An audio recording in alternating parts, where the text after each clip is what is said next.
मेरे सिर पे सदा तेरा हाथ रहे। कौन कौन मेरे ठाकुर का हाथ सिर पे धराना चाहता है? जरा हाथ उठा के बोलेंगे। मेरे सिर पे सदा तेरा हाथ रहे, मेरे सिर पे सदा तेरा हाथ रहे। मेरे सामने हमेशा मेरे साथ रहे, मेरे सावरे हमेशा मेरे साथ रहे।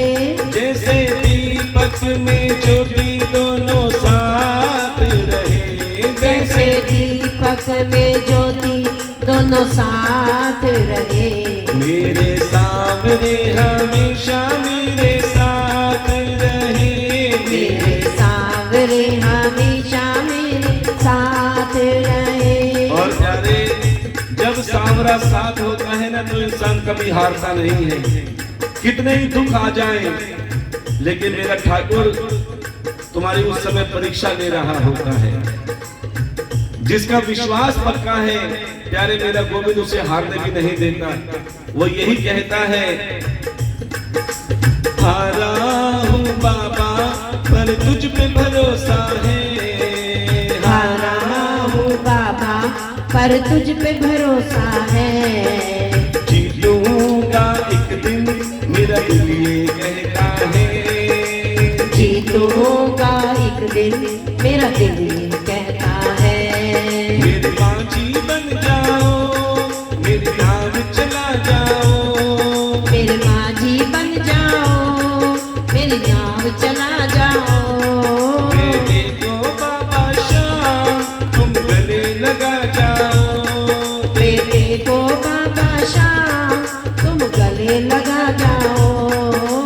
हारा हूँ बाबा पर तुझ पे भरोसा है, हारा हूँ बाबा पर तुझ पे भरोसा है। जीतूंगा एक दिन मेरा दिल ये कहता है, जीतूंगा एक दिन मेरा दिल ये कहता है। जीतूंगा एक दिन मेरा दिल ये कहता है। और प्यारे, जैसे ही उस गज ने गोविंद को पुकारा कि गोविंद एक तुम ही मेरे साथी हो, तुम नहीं सुनोगे तो कौन सुनेगा? संसार को तो सुना सुना के थक गया, बुला बुला के थक गया, सब छोड़कर चले गए। जब प्यारे उस गज की आंखों में आंसू आए, उस गज ने भाव से पुकारा,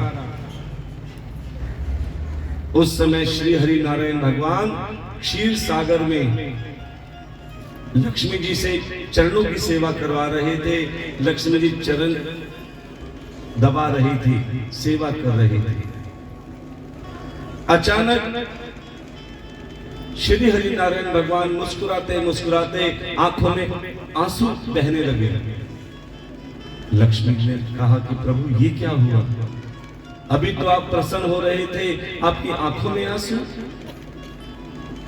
श्री हरि नारायण भगवान कहने लगे, ये मेरे आंसू नहीं है, ये मेरे भक्त के आंसू हैं। क्योंकि जब भक्त मुझे पुकारता है रो रो के, तो प्यारे मेरे आंसू अपने आप गिर जाते हैं। मुझे पता लग जाता है कि कोई मुझे पुकार रहा है, कोई मुझे बुला रहा है। प्यारे, लक्ष्मी जी की सेवा छोड़कर, लक्ष्मी जी की सेवा त्याग कर श्री हरि नारायण भगवान अपने भक्त की सेवा के लिए चल पड़े। क्योंकि भगवान हमेशा भक्तों के वश में रहे हैं। ध्यान देना, कोई पुकारने वाला हो। जैसे श्री हरि नारायण भगवान अपने भक्त की सेवा में गए, लक्ष्मी ने सोचा जब श्री हरि नारायण भगवान सेवा के लिए चल पड़े तो मैं पीछे क्यों रहूं, मैं भी सेवा करूंगी। लक्ष्मी जी भी सेवा के लिए चल पड़ी। अब देखो लक्ष्मी की सेवा कैसी है। जब वो गज हाथी पुकार रहा था, उसे कुछ नहीं दिख रहा था। आंखें बंद करके प्यारे केवल प्रभु का ध्यान लगा रहा था, क्योंकि अब तक अपना मन संसार में लगा रखा था। जब सब छोड़कर चले गए तो प्यारे उसका मन परमात्मा में लग गया। जो छवि बंद आंखों में दिख रही थी आंखों में आंसू आ रहे थे। प्यारे जैसे ही उस हाथी ने आंख खोली तो क्या देखा, सामने श्री हरि नारायण भगवान। बोलिए श्री हरि नारायण भगवान की जय। जैसे ही आंख खोली, सामने जब श्री हरि नारायण भगवान को देखा, प्यारे वो हाथी जिसका मगरमच्छ ने पैर दबा रखा था, खून निकल रहा था, धीरे धीरे ऊपर चढ़ रहा था मगरमच्छ उसको पूरा खाने के लिए। दर्द से वो हाथी तड़प रहा था, लेकिन जैसे ही श्री हरि को देखा, प्यारे वो हाथी अपना दर्द भूल गया। दर्द भूला कि हे प्रभु, ना जाने कौन से सत्कर्म के कारण आज मुझे मेरे गोविंद दर्शन देने आए हैं। देखो, जब कोई कष्ट में होता है, कोई परेशान होता है, और भागवत कथा के रूप में जब ठाकुर जी आते हैं ना, तो प्यारे वो वही हाल होता है। उसको लगता है कि ये कथा मेरे लिए हो रही है, मेरे दुख दूर करने के लिए हो रही है, मेरा संकट दूर करने के लिए मेरा गोविंद भागवत कथा के रूप में आया है। लेकिन कोई समझे तो सही, आधे से ज्यादा जने तो केवल प्रसाद खाने के लिए आते हैं, कड़वी बातें लेकिन सत्य है। अरे एक बार कथा का प्रसाद अपने हृदय में तो उतारो कि कथा है क्या। कहते हैं जिसने सुनी कथा उसकी मिटी व्यथा। लेकिन इस कथा रूपी औषधि को अपने हृदय में तो उतारो।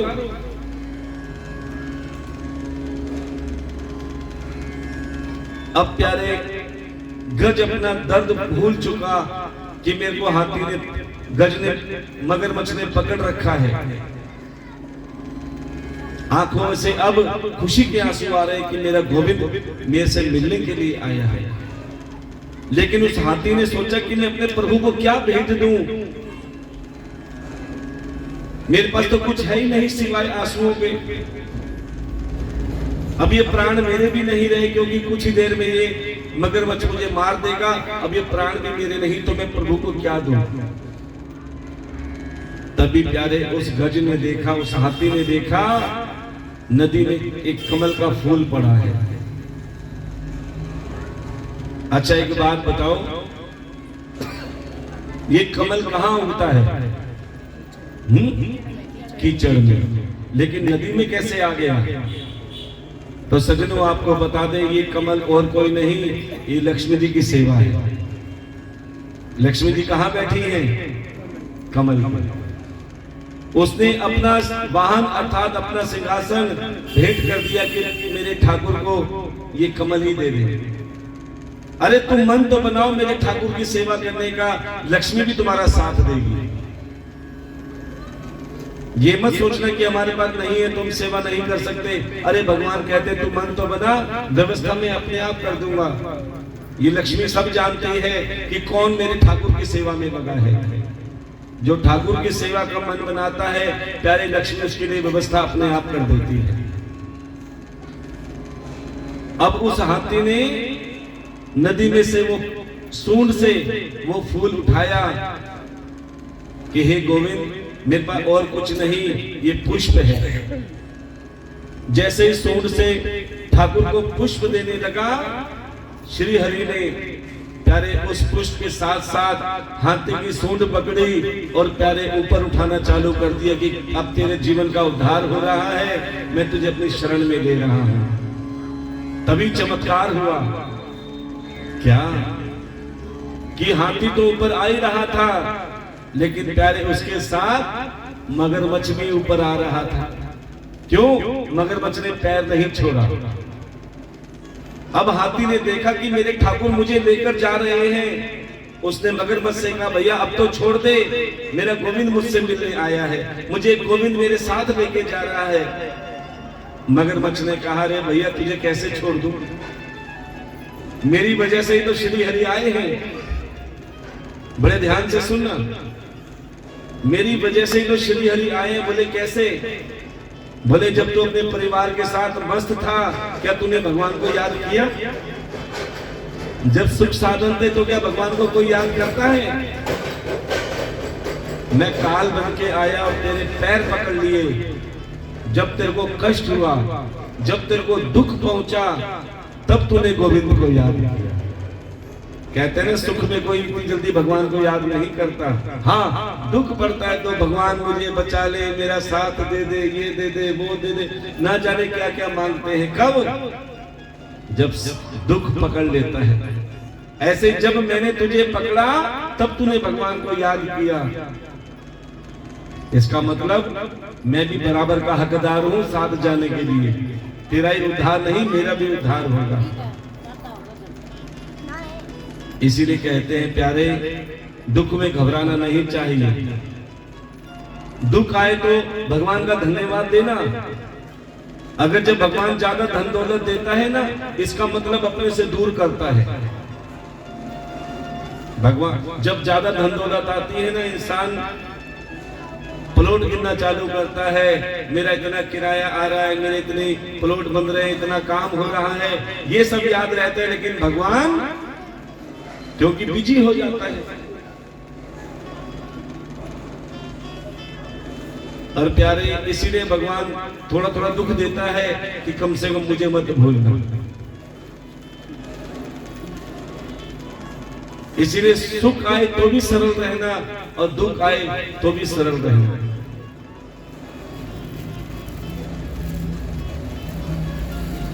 क्योंकि जो दुख में घबरा जाता है, तिनके जैसा दुख भी पहाड़ जैसा लगता है, ध्यान देना। और जो दुख में घबराता नहीं है तो पहाड़ जैसा दुख भी तिनके के बराबर कब आता है, कब निकल जाता है। दो बातें याद रखना, बड़े ध्यान से सुनना। दो बातें हमेशा याद रखना। कोई तुमसे पूछे क्या हाल है, अक्सर लोग हालचाल पूछते हैं ना, क्या हाल है, तो लोग क्या कहते हैं, बस काट रहे हैं। क्या कर रहे हैं? कभी जीवन में मत बोलना कि काट रहे हैं, क्योंकि जीवन काटने के लिए नहीं है। 84 लाख योनियों में सर्वश्रेष्ठ योनि मिली है तुम्हें मानव की, और तुम कह रहे हो काट रहे हैं। बोले तो महाराज क्या कहना है, आप ही बता दो। देखो, दो रतन मिल रहे हैं तुम्हें, याद रखना। और जो तुम कथा में सुनकर जाओ, उसकी चर्चा अपने घर में जरूर किया करो। कोई करता है कि आज क्या सुनकर आए हैं? अपनी सासू जी को, अपने भाई बंधुओं को, अपने बच्चों को कभी बताते हो? महाराज क्या बताएं, सब भूल जाते हैं।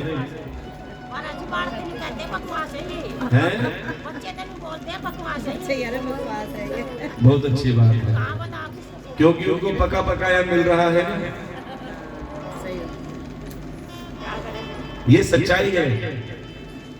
क्योंकि जो समय आप सबने देखा है ना, वो समय बच्चों ने नहीं देखा। उनको सब कुछ पका पकाया मिलता है तो उनको लगता है तो ऐसे ही है। लेकिन प्यारे, जब उन पर विपत्ति आती है ना, एक बड़े से बड़ा डॉक्टर भी, बड़े से बड़ा डॉक्टर भी जो बहुत पढ़ा लिखा होता है, जब उसके हाथ से केस खराब होने लगता है ना, क्या कहता है, अब तो भगवान भरोसे है। वो भी एक समय पे यही कहता है। और आजकल के बच्चे थोड़ा सा पढ़ लिखने के बाद कहते हैं कि भगवान है ही नहीं, बकवास है। प्यारे, जब भगवान परिचय देता है ना, तो सब धरा का धरा रह जाता है। उस समय वो भी कहते हैं, भगवान इस बार मुझे माफ कर दे, एक सांस उधार दे दे, 1 मिनट का और समय दे दे। लेकिन उस समय हाथ से सब कुछ निकल जाता है, ध्यान देना। तो प्यारे, हम आपसे कहते हैं, ये बच्चों को बिठा लो, बिठाइए।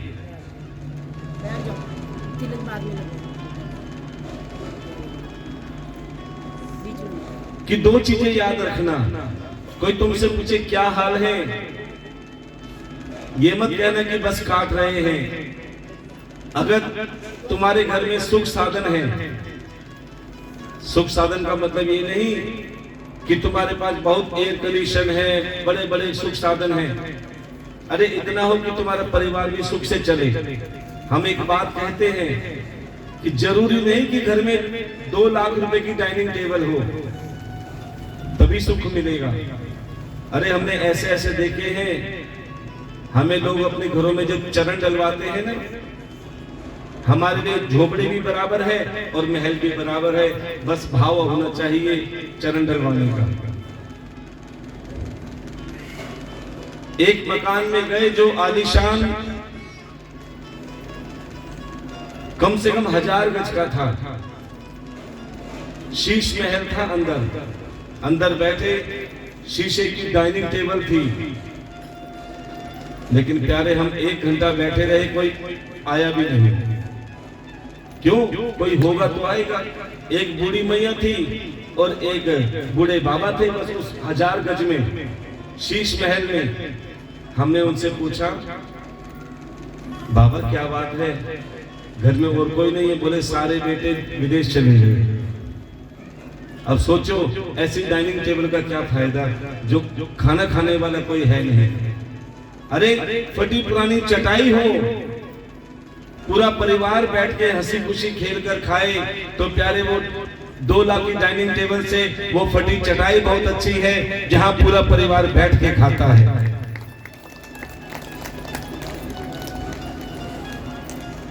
सुख साधन का मतलब है तुम्हारे घर में इतना हो कि तुम्हारा परिवार भी सुख से चले, तुम्हारे घर में तुम्हारे बच्चों में भी संस्कार हो, तुम्हारी बहू भी लक्ष्मी की तरह हो, जो बड़े बूढ़ों का आदर सम्मान करे। अगर तुम्हारे घर में ये सुख है ना, तो कोई पूछे क्या हाल है तो क्या कहोगे? बोलो हरि की कृपा है। क्या हाल है? हरि की कृपा। क्या हाल है? हरि की कृपा। अगर आपके ये सुख साधन है और थोड़ा बहुत दुख भी आ जाए तो घबराना मत। थोड़ा बहुत दुख भी आ जाए तो घबराना मत। कोई पूछे क्या हाल है, क्या कहोगे? हरि की इच्छा है। सुख आए तो हरि की कृपा और दुख आए तो हरि की इच्छा। इसलिए सुख में फूलना मत और दुख में रोना मत। अब प्यारे,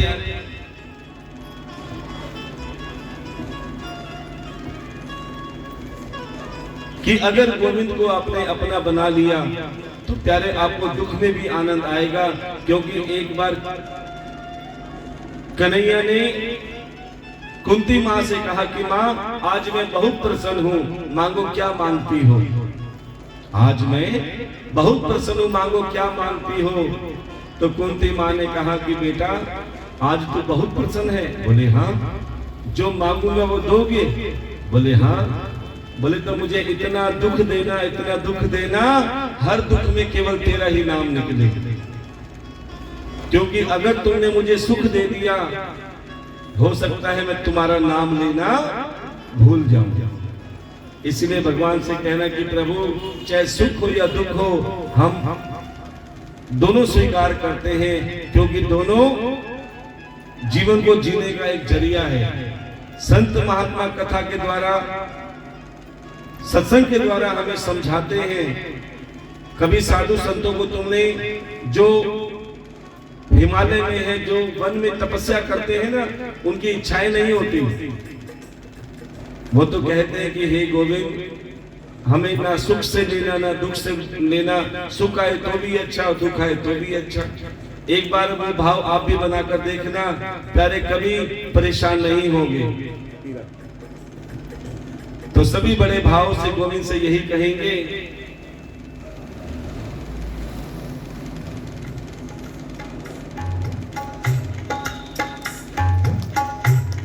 मीठी मीठी तालियों के साथ और मुख से भगवान का नाम यही कहेंगे। सुख भी मुझे प्यारे हैं, दुख भी मुझे प्यारे हैं। सुख भी मुझे प्यारे, भाव से सभी बोलेंगे। दुख भी मुझे प्यारे। छोड़ूं मैं किसे भगवन, दोनों ही तुम्हारे हैं। छोड़ूं मैं किसे भगवन, दोनों ही तुम्हारे हैं। सुख भी मुझे प्यारे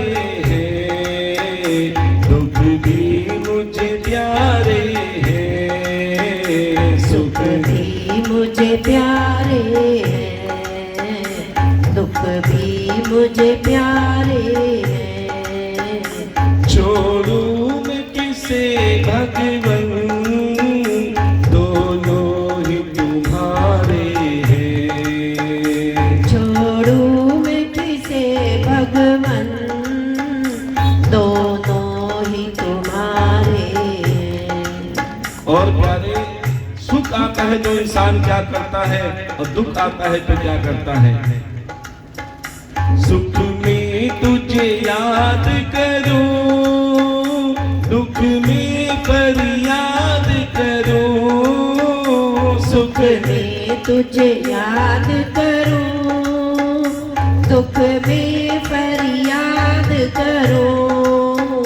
सुख में तुझे याद करूं, दुख में फरियाद करूं। सुख में तुझे याद करूं, दुख में फरियाद करूं। जिस हाल रखो भगवन, हर पल पल तेरा ध्यान धरो। जिस हाल रखो भगवन, हर पल तेरा ध्यान धरो। हर पल तेरा ध्यान धरो। सुख भी मुझे प्यारे हैं, दुख भी मुझे प्यारे हैं। सुख भी मुझे प्यारे हैं, दुख भी मुझे प्यारे हैं। छोड़ूं मैं किसे भगवन, दोनों ही तुम्हारे हैं। छोड़ूं मैं किसे भगवन, दोनों ही तुम्हारे हैं। और प्यारे, ये सुख और दुख क्या है। जैसे आपने अस्पताल में एक मशीन देखी होगी, जब उंगली पे लगाई जाती है ना, तो टीवी में लाइन ऐसे ऐसे चलती है, कभी ऊपर कभी नीचे, कभी ऊपर कभी नीचे। ऊपर नीचे चलती है ना, तो घर वालों को लगता है कि हाँ अभी प्राण है। और प्यारे, जब वो लाइन बिल्कुल सीधी हो जाती है, लोग कहते हैं अब तो उसके प्राण गए। ऐसे ही जीवन में ये दुख सुख है, वो लाइन है जो ऊपर नीचे चलती है, कभी सुख कभी दुख, कभी सुख कभी दुख। ये सुख दुख से जीवन चलता रहता है। और प्यारे, जब सुख ही सुख मिलना चालू हो जाता है ना, तो जीवन का आनंद समाप्त हो जाता है। ये सुख दुख जीवन के पहिए हैं जो तुम्हारे जीवन को चलाते हैं। इसीलिए कहते हैं, सुख में सब हंसते हैं, दुख में सब रोते हैं। सुख में सब हंसते हैं, दुख में सब रोते हैं। ये सुख दुख जीवन की गाड़ी को चलाते हैं। ये सुख दुख जीवन की गाड़ी को चलाते हैं। गाड़ी को चलाते हैं। सुख भी मुझे प्यारे हैं, दुख भी मुझे प्यारे हैं। सुख भी मुझे प्यारे हैं, दुख भी मुझे प्यारे हैं। छोड़ूं मैं किसे भगवन, दोनों ही तुम्हारे हैं। छोड़ूं मैं किसे भगवन, दोनों ही तुम्हारे हैं। और प्यारे, हम भगवान से बहुत कुछ मांगते हैं। हे प्रभु, मुझे धन दे दे, दौलत दे दे, जमीन दे दे, जायदाद दे दे, मकान दे दे, दुकान दे दे, बहू दे दे, पोते दे दे। लेकिन ये तो देखो कि तुमने क्या दिया है। मांगने को तो हम बहुत कुछ मांगते हैं, लेकिन जब देने की बारी आती है तो प्यारे हम वो देते हैं जो हमारे किसी काम का नहीं, फिर कहते हैं कि हमारे भगवान सुनते नहीं। अरे एक बार अपने मन से तो कहो कि हम क्या कर रहे हैं, कहां जा रहे हैं। जो प्रभु ने दिया है प्यारे प्रभु को अर्पण करना सीखो।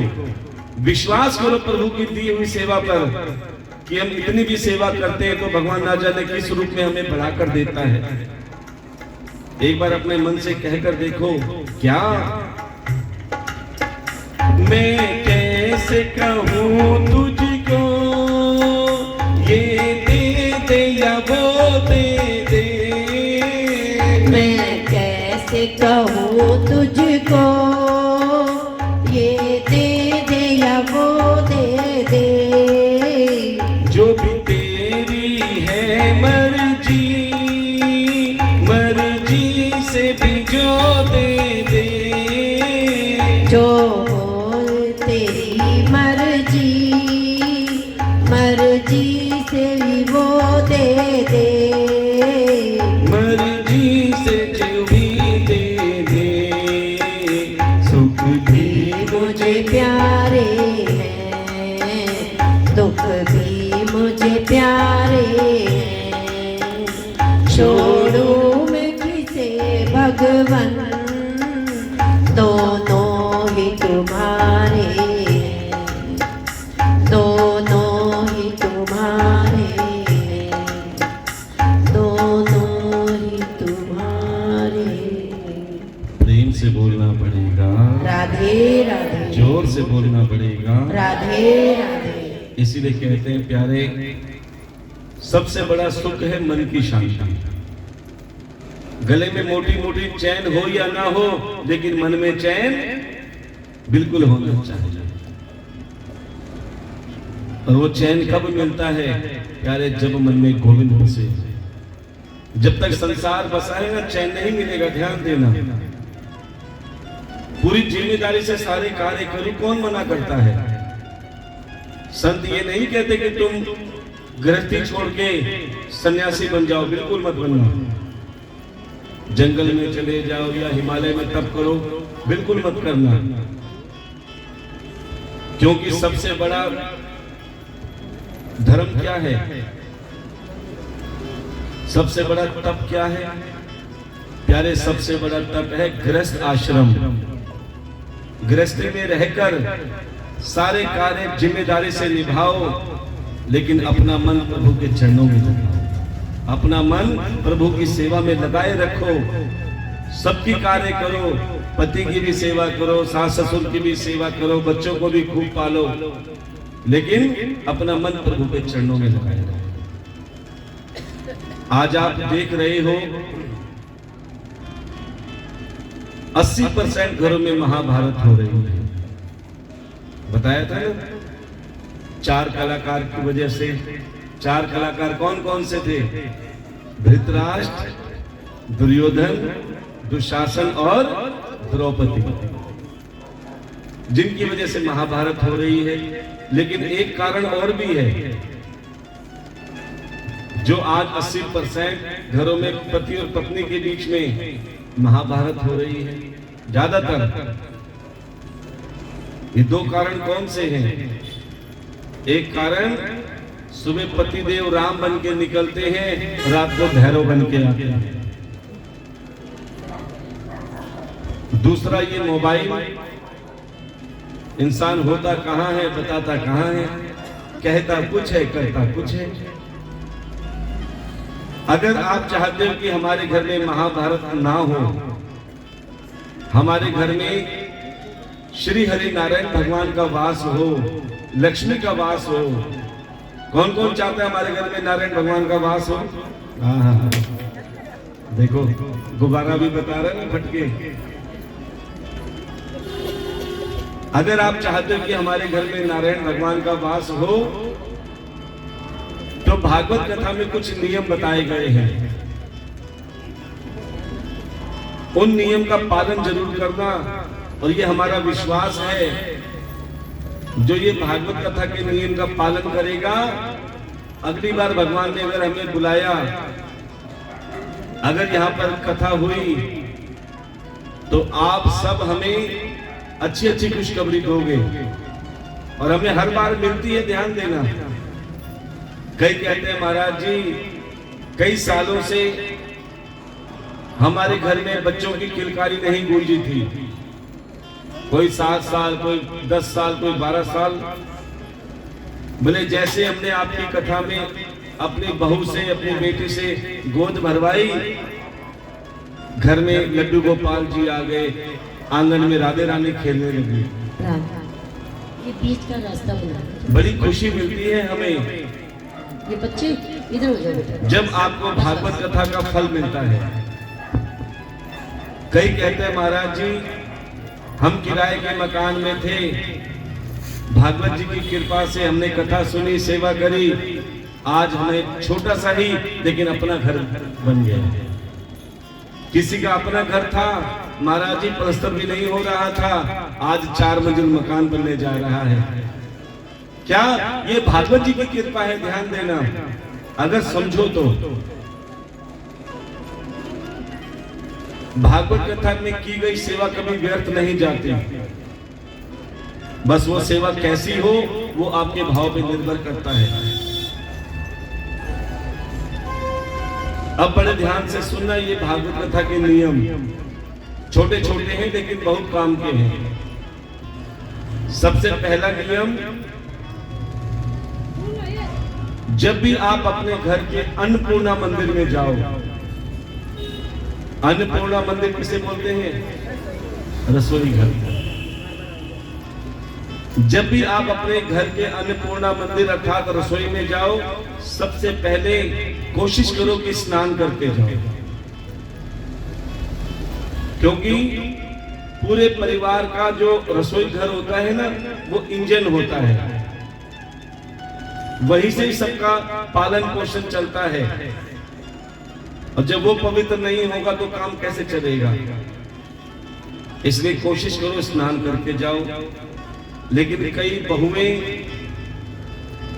हमसे पूछती हैं, बोले महाराज सुबह बच्चे स्कूल जल्दी जाते हैं, पतिदेव भी सुबह जल्दी जाते हैं, स्नान ना कर पाए तो? कोई बात नहीं, घर में गंगा जल तो होगा। सुबह जब स्नान ना कर पाओ, थोड़ा गंगा जल रसोई घर में छिड़क देना, थोड़ा अपने ऊपर, दोनों पवित्र, फिर सारे काम करो, कोई दिक्कत नहीं है। दूसरा नियम, कभी भी रसोई घर में चप्पल पहन के मत जाओ।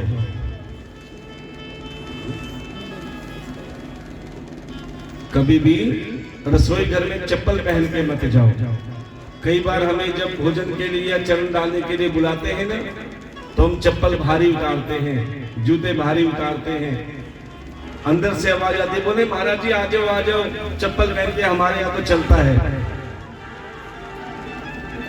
बड़े ध्यान से सुनना, ये चप्पल बाहर क्यों होनी चाहिए, जूते बाहर क्यों होने चाहिए? क्योंकि पूरा दिन जब आदमी चप्पलों में, जूतों में बाहर रहता है ना जाने कितने चौराहों से गुजरता है। और चौराहों में आपने देखा होगा कितने कितने ट्रीटमेंट होते हैं। कोई दिया रखे, मिठाई रखी है, कोई बर्फी रखी है, कोई पैसे रखे हैं, कोई कुछ रखा है। ये क्या है प्यारे? ये अपनी बलाओं को चौराहे पे छोड़ आते हैं, और जो वो लांग कर जाता है या उस पे पैर लगता है तो प्यारे वो बला उसके घर पे आ जाती है। इसीलिए प्यारे, जो कई जगह से जूते चप्पल जब चलकर आते हैं ना, उनको थोड़ा भारी व्यवस्था कर दो कि वो कोई बाहर की वायु कहते हैं घर में ना आए, नकारात्मक ऊर्जा। अगला नियम, आपसे पूछते हैं कि घर की लक्ष्मी कौन होती है? कौन होती है घर की लक्ष्मी? बहुत अच्छी बात है। आप बताओ घर की लक्ष्मी कौन होती है? और वेरी गुड। कौन? वो बहू, बेटी, माँ सब एक ही है, कोई दिक्कत नहीं है। लेकिन आपको बताते हैं घर की लक्ष्मी एक और भी है, उसे कहते हैं झाड़ू, जो पूरे घर का दरिद्र साफ करती है। ये लक्ष्मी कैसे है बताएं आपको। जब दीपावली अभी गई थी ना, दीपावली, कोई कार खरीदता है, कोई मोटरसाइकिल खरीदता है, कोई कुछ खरीदता है, लेकिन साथ में क्या लाते हैं? लाते हैं ना, क्यों? क्योंकि ये झाड़ू लक्ष्मी का स्वरूप है।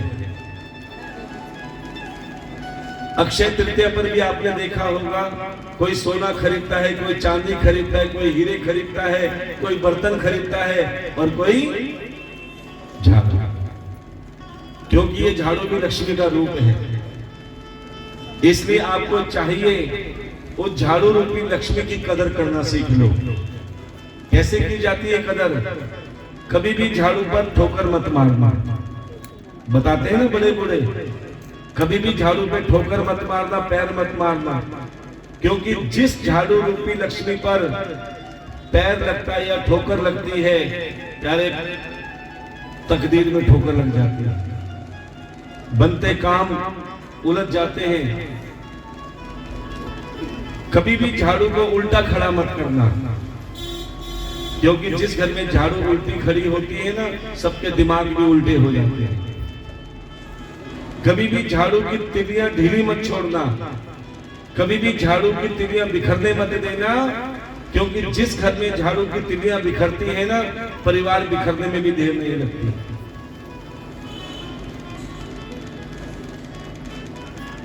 और झाड़ू हमें क्या सिखाती है, ध्यान देना। जिस घर में तिलियां बिखरती है ना झाड़ू की, एक तिल्ली को कोई भी तोड़ देगा, लेकिन जब झाड़ू टाइट रहती है ना, बड़े से बड़ा पहलवान भी उसे मोड़ नहीं सकता। वो सिखाती है कि घर की एकता में कितना ताकत होती है। अरे कोई भाई जब अलग हो जाते हैं, मन नहीं मिलता, तो कोई किसी को भी बहका देता है, लेकिन जब भाइयों में एकता होती है, परिवार में एकता होती है, प्यारे उस घर का कोई बाल भी बांका नहीं कर सकता। अगला नियम बड़े ध्यान से, अच्छा मेरी बात समझ में तो आ रही है? किस किस को आ रही है? हाँ हाँ, ये तो स्टार प्लस देख रहे हैं, बड़े ध्यान से सुनना। अगला नियम, अब हाथ खड़ा करने की जरूरत नहीं, क्योंकि आपके घर में मंदिर सबके हैं, लेकिन अब जरूर हाथ खड़े करना ईमानदारी से। आपके घर के मंदिर में किस किस के घर में जल का लोटा या गिलास भरा रहता है जल से? पक्का? एक बार जोरदार ताली में स्वागत करेंगे जिनके घर में रहता है, और जिनके घर में नहीं रहता, आज से ही चालू कर देना शाम से, क्योंकि जब जागो तभी सवेरा। क्यों रखा जाता है जल का लोटा या गिलास भरा हुआ मंदिर में? क्योंकि नार माने जल और अयन माने निवास करना, क्योंकि जो जल में निवास करे वही नारायण भगवान है। बोलिए नारायण भगवान की। प्यारे आपके घर के मंदिर में जब जल का लोटा या गिलास भरा रहता है, तो इसका मतलब उस लोटे में नारायण का वास होता है। और जहां नारायण का वास होता है, जिस घर में नारायण भगवान का वास होता है, उस घर में लक्ष्मी को आना पड़ता है, राजी राजी या बेराजी, क्योंकि जहां नारायण रहते हैं प्यारे, वहां लक्ष्मी अपने आप आती है। अब उस जल का करना क्या है, ध्यान देना। जब सुबह आरती वंदन करो, जल का लोटा या गिलास जब भर के रखो, पूरे घर में उस जल से छींटे मारो। थोड़ा थोड़ा जल अपने बच्चों को, पतिदेव को, सास ससुर को, जो भी घर में रहते हैं, सबको थोड़ा थोड़ा पिलाओ।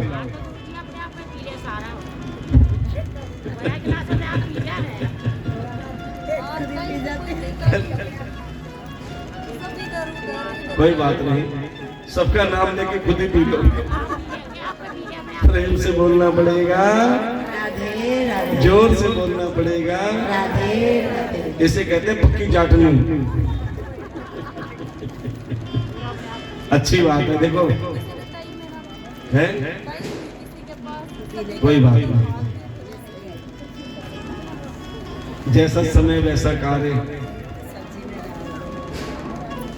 अगर किसी के पास समय ना हो पीने के लिए तो चिंता मत करो, अभी शाम भी बाकी है।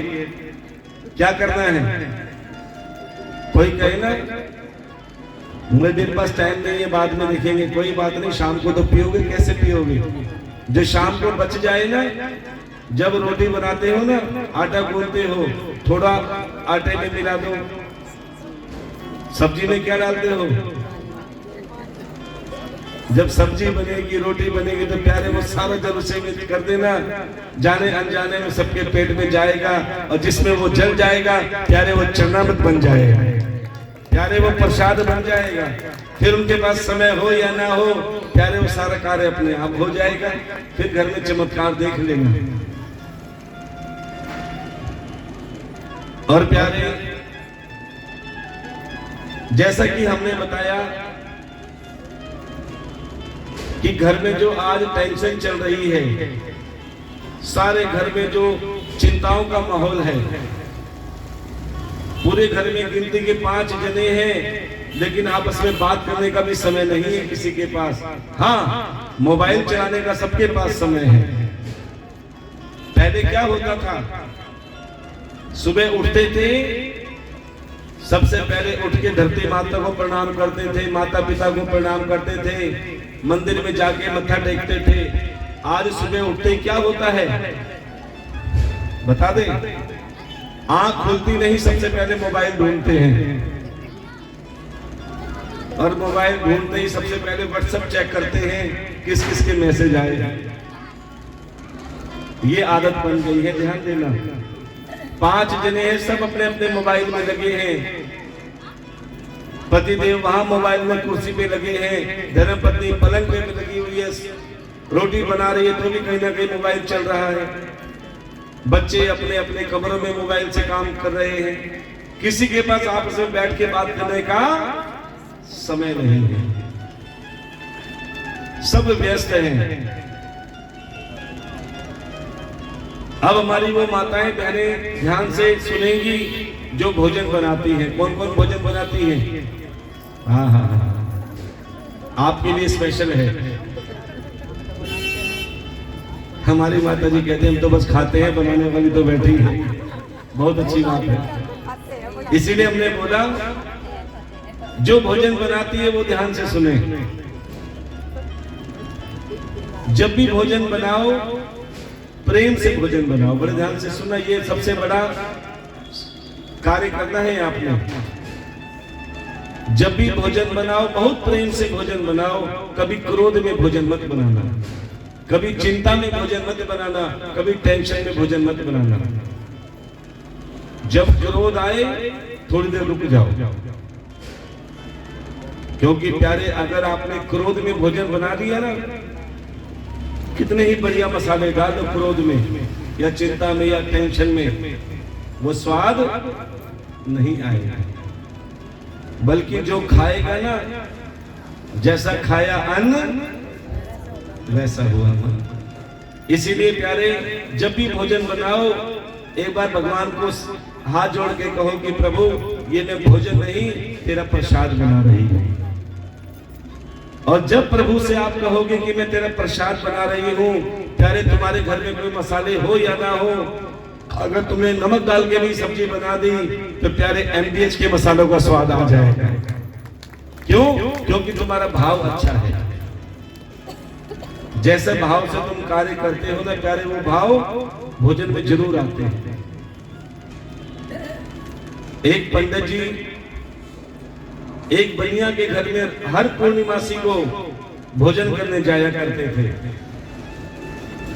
और वो बनिया सोने चांदी के बर्तन में पंडित जी को खिलाता था, क्योंकि उसे सेवा का महत्व पता था। वो खूब सेवा करता था, और जितनी सेवा करता था भगवान उसकी दिन दोगुनी रात चौगुनी तरक्की करता था। उसे पता था कि मैं ब्राह्मण को नहीं, ब्राह्मण के द्वारा भगवान को भोग लगा रहा हूं। ये ब्राह्मण को, संतों को जो भोग लगाते हैं, भोजन कराते हैं ना, समझ लेना वो ब्राह्मण के मुख में नहीं, मेरे ठाकुर के मुख में जाता है। जी कहते हैं कि मुझे भोग लगाओ या मत लगाओ, जो मेरे संत महात्मा को, सेवादारों को भोजन करा के भोग लगाते हैं तो समझ लेना मुझे भोग अपने आप लग जाता है। कोई मेरी सेवा करे या मत करे मुझे कोई परवाह नहीं है, भगवान कहते हैं। लेकिन जो संतों की सेवा करते हैं, महात्माओं की सेवा करते हैं, अन्नदान की सेवा करते हैं, समझ लेना मेरी सेवा अपने आप हो जाती है। इसीलिए संत महात्मा सेवा के ऊपर ज्यादा जोर डालते हैं। अरे तुम जीवन भर नहीं कर पाए, कम से कम ये 7 दिन तो कानों से कथा सुनो, मुख से भगवान का नाम लो और अपने सामर्थ्य अनुसार धन से सेवा करो, अनुदान की।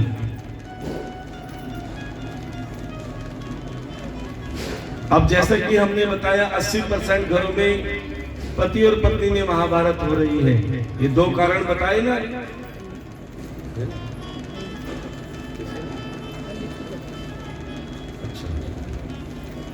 ये बच्चे इधर उधर होते हैं तो ध्यान थोड़ा सा भटक जाता है, बार बार कहते हैं। एक जगह बैठे रहो बेटा। हाँ, तो पंडित जी की कथा चल रही थी और बच्चा इधर से उधर हुआ, कथा भी इधर से उधर हो गई। तो पंडित जी बनिया के घर पे हर पूर्णवासी को कथा करने को भोजन करने जाते थे और वो बनिया सोना चांदी के बर्तनों में भोजन कराता था। देखो कितना बड़ा सेठ था, और ये सब उसकी सेवा का ही फल था। एक बार क्या हुआ, पूर्णवासी आई, सेठ जी ने पंडित जी को बुलाया भोजन करने के लिए। ये सोने चांदी के बर्तन चमचमा रहे थे।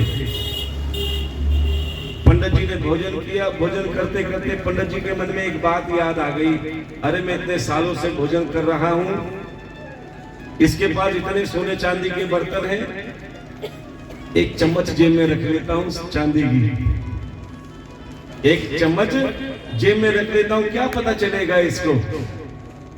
और सच बताएं, जेब में रख भी ली पंडित जी ने। जैसे जेब में चम्मच रखी, सेठ जी आए, दान दक्षिणा दी पंडित जी को, आशीर्वाद भी दे दिया पंडित जी ने। लेकिन कहीं ना कहीं पंडित जी के मन में क्या आ रहा था, मैंने चोरी की है, मैंने चोरी की है। अब अंदर अंदर पंडित जी के मन में ग्लानि आ रही थी कि मैंने ये क्या कर दिया। कई वर्षों से मैं भोजन कर रहा हूं, आज तक मेरे मन में ये नहीं आया, आज मेरे मन में भी आ गया और चोरी भी कर ली। उसी क्षण पंडित जी ने सेठ जी को बुलाया, सेठ जी जल्दी आओ, आपसे बहुत जरूरी काम है। अब ये तो कैसे कहे कि मैंने चम्मच चुरा ली। पंडित जी सेठ जी से कहने लगे, सेठ जी एक बात बताओ, ये भोजन किसने बनाया, ये भोजन किसने बनाया।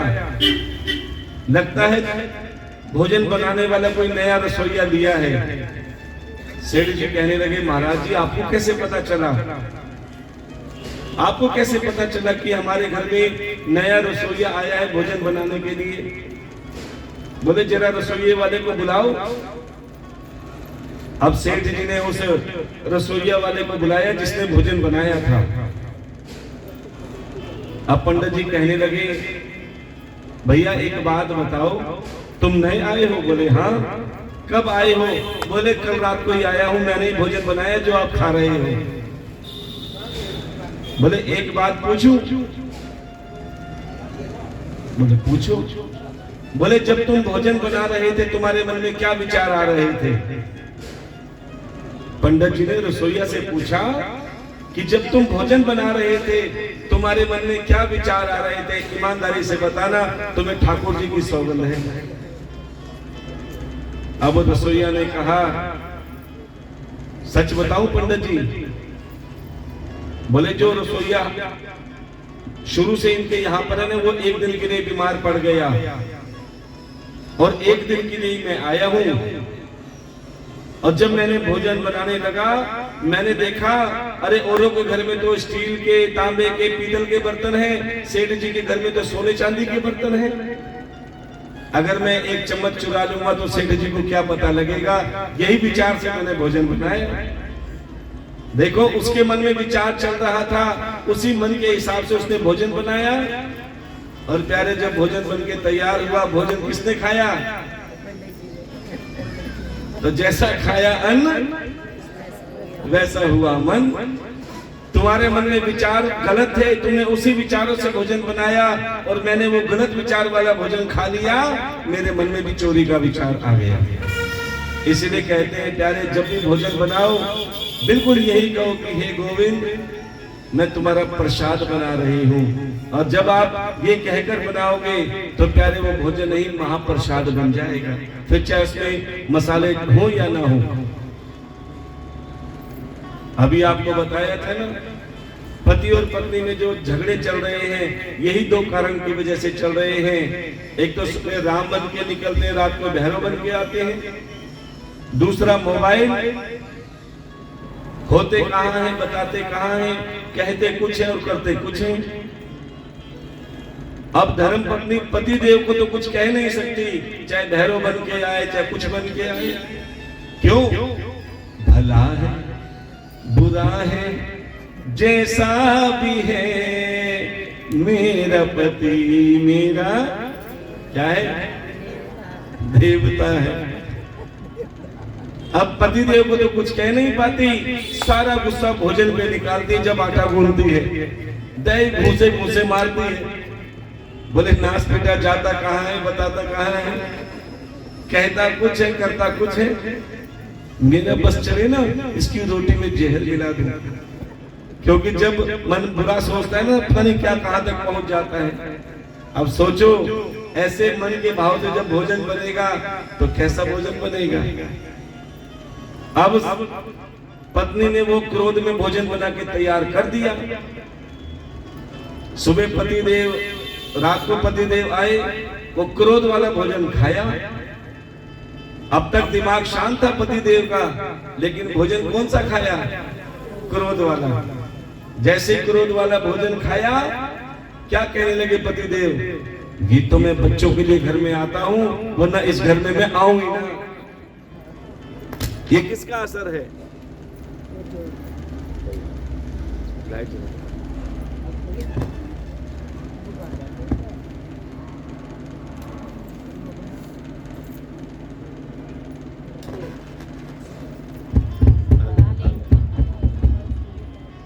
प्रेम से बोलना पड़ेगा, जोर से बोलना पड़ेगा।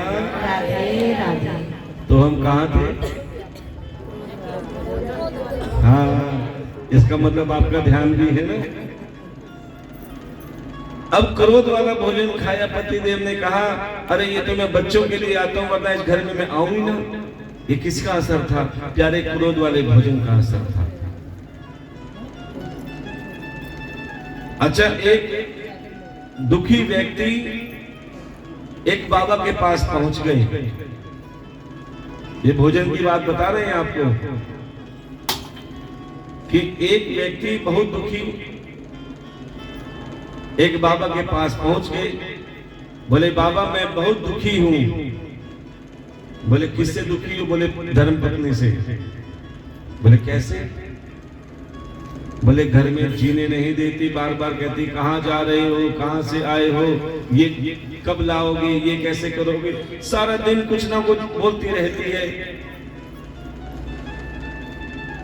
बहुत परेशान हूं मैं धर्म पत्नी से, उसकी चिक चिक का कोई उपाय बताओ। बाबा कहते हैं अगर उसी चीज का उपाय होता तो क्या मैं बाबा बनता? अगर इसी चीज का उपाय होता तो क्या मैं बाबा बनता? तो बाबा ने कहा चलो कोई बात नहीं, तुम्हें एक उपाय बताते हैं जिससे धर्म पत्नी खुश हो जाएगी। देखो धर्म पत्नी जिस घर में खुश होती है ना, उस घर में लक्ष्मी की बरसात होती है, ध्यान देना। चाहे वो बेटी हो, बहन हो, माँ हो या पत्नी हो, ये घर की लक्ष्मी मानी जाती है, इसको प्रसन्न रखा करो। बाबा ने कहा कि धर्म पत्नी एक ही चीज से प्रसन्न होती है। बोले क्या? बोले उसकी तारीफ कर दो, और खासकर जब भोजन बनाए, ओहो, उसकी भोजन की तारीफ करोगे तो पत्नी और ज्यादा खुश होगी। आज चमत्कार देख लेना, बोले सच में? बोले हाँ। बोले आज तो मैं अपने पत्नी की भोजन की तारीफ करूंगा। अब वो पति देव चले गए अपने घर में। अब रात को धर्म पत्नी ने भोजन आगे रख दिया। अब भोजन कैसा था, बड़े ध्यान से सुनना। रोटी कैसी? टेढ़ी मेढ़ी रोटी थी, आधी कच्ची आधी पक्की। जैसे पति देव ने देखा, ओहो ये लकड़ जैसी रोटी है, टेढ़ी मेढ़ी, आधी कच्ची आधी पक्की। लेकिन बाबा ने कहा है क्या? तारीफ करनी है।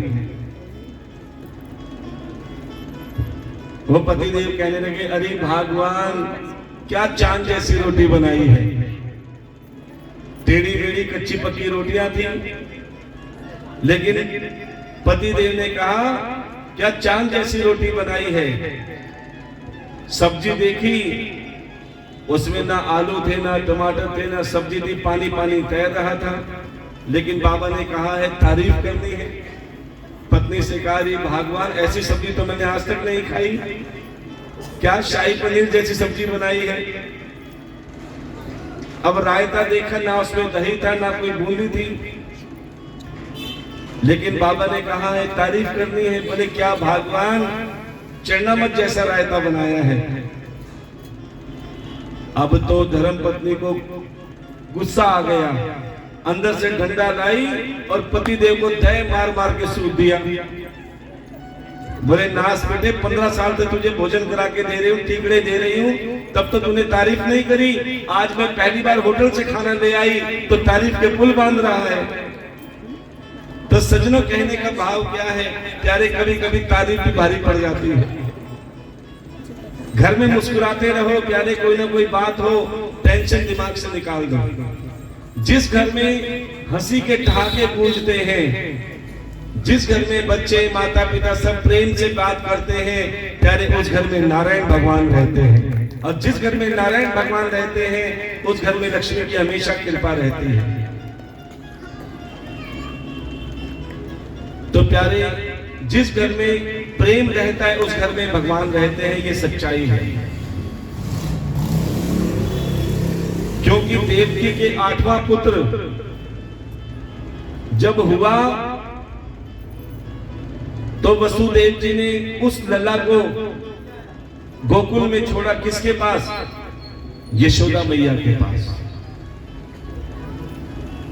और आपको बता दे सज्जनों, यशोदा मैया की क्या हुई थी? यशोदा मैया की कन्या हुई थी।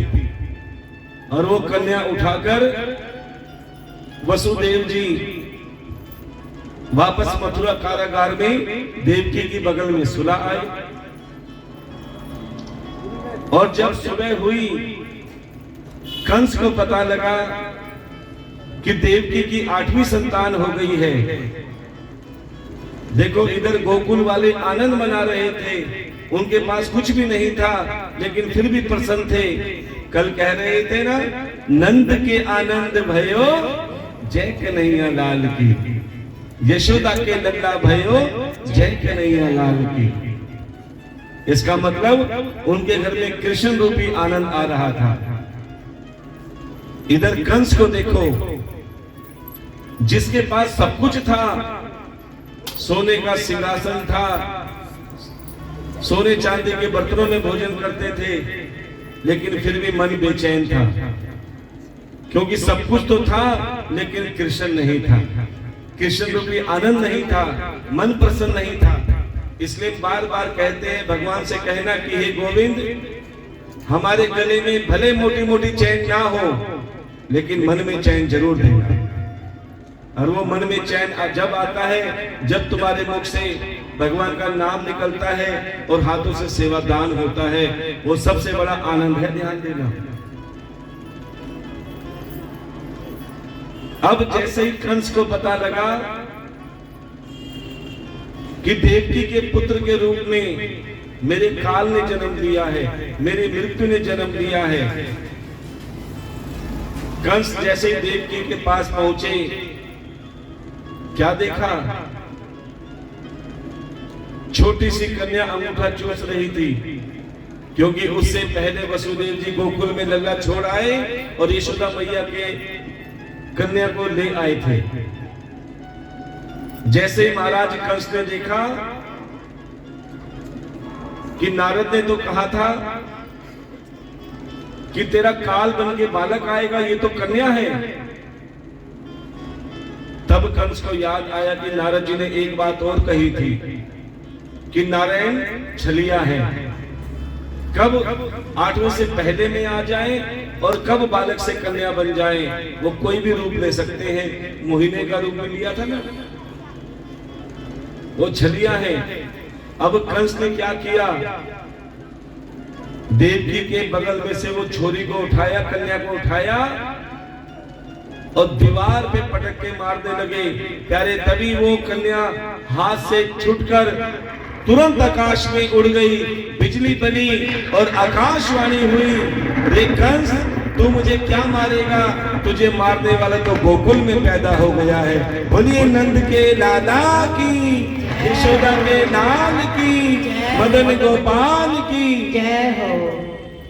अब जब आकाशवाणी हुई, महाराज कंस ने सोचा कि मेरे काल ने गोकुल में जन्म लिया है, तो ये कन्या कौन है। तो सज्जनों आपको बता दें, जो वो कन्या हाथ से छूटकर आकाश में उड़ी थी ना, जो बिजली बनी थी, वो कौन थी, जिसकी आप नवरात्रों में पूजा करते हो, जिसकी आप नवरात्रों में पूजा करते हो, वैष्णो, दुर्गा, चामुंडा, नैना देवी, मनसा देवी, शैलपुत्री, ब्रह्मचारिणी, कुष्मांडा, चंद्रघंटा, ये 9 देवियां जो है ना, ये वही दुर्गा का रूप है जो तुम्हारी मनोकामना पूरी करती है। बोल सचिया जोता वाली माता तेरी सदा ही जय। जयकारा शेरा वाली दा। बोल साचे दरबार की जय। अच्छा ये बताओ, नवरात्रों की पूजा कौन कौन करते हैं। बोले महाराज सब करते हैं। तो आपको एक बात बताते हैं कि नवरात्रों की पूजा करने का किस किस को अधिकार है। ध्यान देना, हर कोई पूजा नहीं कर सकता, ध्यान देना। कौन कौन पूजा कर सकता है, जो देवी का सम्मान करना जानता हो। देवी कौन है, जो कन्या का सम्मान करना जानता हो, जो बहन का सम्मान करना जानता हो, जो पत्नी का सम्मान करना जानता हो, जो माँ का सम्मान करना जानता हो, जो बड़े बूढ़ों का सम्मान करना जानता हो, प्यारे वही नवरात्रों की पूजा करने का अधिकारी होता है। एक बात बताते हैं, कड़वी तो है लेकिन सत्य है। आज आप देख रहे हो कि बेटियों की संख्या दिन प्रतिदिन कम होती जा रही है। हम भी कथा करते हैं ना हर जगह, कई माताएं बहनें अपने बेटों की फोटोएं, अपने बेटे का बायोडाटा देती हैं। बोले महाराज कोई सुंदर सी कन्या हो ना हमारे बेटे के लिए। अब सारे बेटे बेटे की फोटो देंगे तो बहू कहां से आएगी। बेटियां दिन प्रतिदिन कम होती जा रही है। क्या कारण है बताएं। इसके 2 कारण हैं। सबसे पहला दहेज। आजकल जो दहेज के लोभियों के मुंह खोल रहे हैं ना, दहेज में 50 लाख रुपए चाहिए, कार चाहिए, प्लॉट चाहिए। प्यारे कुछ सामर्थ्यवान तो दे सकते हैं, लेकिन गरीब कहां जाए। इसीलिए प्यारे आज कन्याओं को पैदा होने से पहले मरवा डालने की सोचती है आजकल की माएं कि बेटा होगा तो दहेज आएगा, बेटी होगी तो दहेज देना पड़ेगा।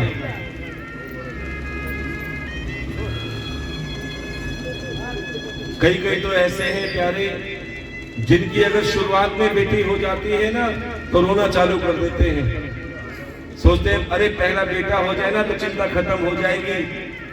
लेकिन जब बेटी आती है, फिर वो बेटे की चाह में जब लगते हैं, फिर बेटी आ जाती है। और आपको एक बात बताएं, जिनके बेटे होते हैं ना वो भाग्यशाली होते हैं। जिनके बेटे होते हैं वो भाग्यशाली होते हैं, और जिनकी बेटियां होती हैं प्यारे वो सौभाग्यशाली होते हैं। उनको भगवान कन्यादान करने का सौभाग्य देता है। आपने कोई ऐसा सत्कर्म किया है जो आपको महादान करने का सौभाग्य मिल रहा है, और बेटों के चक्कर में तुम प्यारे उस कन्यादान करने के सौभाग्य से वंचित हो जाते हो। इसलिए कभी बेटियों को बोझ मत समझना। और एक बात और बताएं कि बेटियां बेटों से बहुत ज्यादा कामयाब होती हैं, बेटियां बेटों से बहुत ज्यादा लायक भी होती हैं। एक बार उन्हें संसार में आने का मौका तो दो। कल हमारे ठाकुर जी का विशाल विवाह उत्सव मनने जा रहा है, बड़े ध्यान से सुनना। जैसे आप सबने कल हमारे ठाकुर जी के जन्म उत्सव में बड़े बढ़ चढ़कर भाग लिया, आनंद बनाया, आज हमारे ठाकुर जी जवान होने जा रहे हैं और कल उनका विवाह भी है, तो सभी ज्यादा से ज्यादा संख्या में आए और उनके विवाह में भी आनंद मनाएं। और कल सब के सब पार्लर में सज कर आएंगे। क्यों? संसार में जाते तो पार्लर नहीं जाते, किसी का कार्ड आ जाए। लेकिन चलो कोई बात नहीं, पार्लर में मत जाना, ये तो मजाक कर रहे हैं, बेकार में 2-4-5 हजार रुपए लगा दोगे। क्योंकि पार्लर में क्या, उस समय तो आदमी बहुत अच्छा बन जाता है, लेकिन जब मुंह धुलता है आहा फिर वैसा बन जाता है। और कई तो शादियां इसीलिए टूटती हैं, ध्यान देना। एक जगह हमने फेरे किए, हाँ जी, हम ब्राह्मण है, सारे काम करते हैं। हमने एक जगह फेरे किए, महाराज जी सब बहू की तारीफ कर रहे हैं। ओहो क्या बहू मिली है, इतनी सुंदर, इतनी सुंदर। हमें भी बहुत खुश हुए कि भाई बच्चे को बहुत सुंदर बहू मिली है। अब जैसे सुबह हुई, अब बहू ने जब मुंह धोया, सुबह जब मुंह धो के सफाई करने लगी, मैंने इन्होंने कोई काम वाली बाई रख दी लगता है। तो सज्जनों, कहने का भाव क्या है कि आधे से ज्यादा रिश्ते इसीलिए टूटते हैं कि जो उससे ज्यादा लीपा पोती हो जाती है। अरे हम ऐसे कौन से कपड़े पहने जो संसार को अच्छे लगे, हर इंसान सोचता है। अरे हम ऐसे कौन से गहने पहने जो संसार को अच्छे लगे, क्या कभी सोचा हम ऐसा कौन सा कर्म करें जो भले संसार को अच्छे ना लगे लेकिन मेरे ठाकुर को अच्छे लगे। और प्यारे वो है मुख से दिया हुआ प्रभु का नाम और हाथों से किया हुआ दान। जिस किसी के पास दो श्रृंगार होते हैं प्यारे, भगवान उसे बहुत सुंदर समझते हैं, भले वो बाहर से सुंदर ना हो, लेकिन जिसके मन में सेवा का भाव होता है ना प्यारे, भगवान उसे सबसे प्रिय मानते हैं, प्रिय समझते हैं। अब कल सभी ने हमारे ठाकुर जी के विवाह में आना है और एक काम और करना है। क्या? विवाह में अक्सर दो जने रूठ जाते हैं, शादी में अक्सर दो जने रूठ जाते हैं। कौन कौन? जीजा जी और फूफा जी। जीजा जी और फूफा जी रूठ जाते हैं ना, उनको जबरदस्ती मना के लाना पड़ता है। ऐसे ही आपके गांव में भी जीजा जी और फूफा जी होंगे जो अब तक कथा में नहीं आए। अगर ऐसे जीजा और फूफा जी को आप राजी मना लो कि हमारे गांव में भागवत हो रही है, अरे कम से कम रुक्मणी विवाह पे ठाकुर जी के दर्शन तो कर लो और अपनी नेक कमाई से सेवा कर लो। विश्वास मानो, अगर ऐसे जीजा फूफा को आप ले आए तो भागवत कथा का डबल फल आपको प्राप्त होगा। एक जगह कोरोना काल में आपने देखा होगा, शादी तो होती थी लेकिन लिमिटेड, 50 जने शादी में आ सकते थे। अब सबसे बड़ी टेंशन क्या थी कि 50 जने किस किस को बुलाएं। लिस्ट बनाई। अब कुदरती फूफा जी का नाम 50वें नंबर पे आया।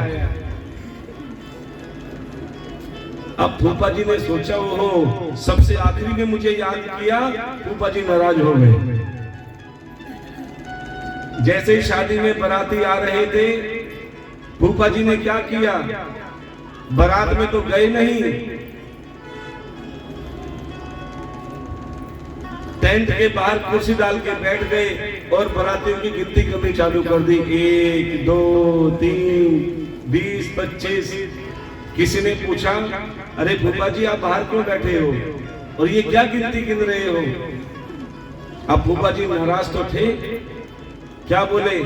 बोले मैं बाराती गिन रहा हूं, जैसे ही 50 से ज्यादा हुए ना 100 नंबर पे कॉल कर दूंगा। तो प्यारे ऐसे जीजा और फूफा जी को आप जरूर लाना जो अब तक नहीं आए। तो सज्जनों आपको बताएं कि कल सबसे बड़ा कार्य होने जा रहा है। कौन सा कार्य? जीवन में 3 दान अवश्य करने चाहिए। सबसे पहला गौदान, दूसरा भागवत कथा दान और तीसरा कन्यादान।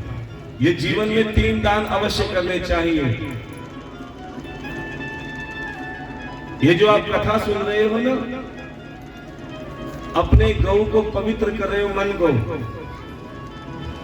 मन में विषय विकार हट जाते हैं तो प्यारे मन गौ जैसा पवित्र हो जाता है। इसे कहते हैं गौदान।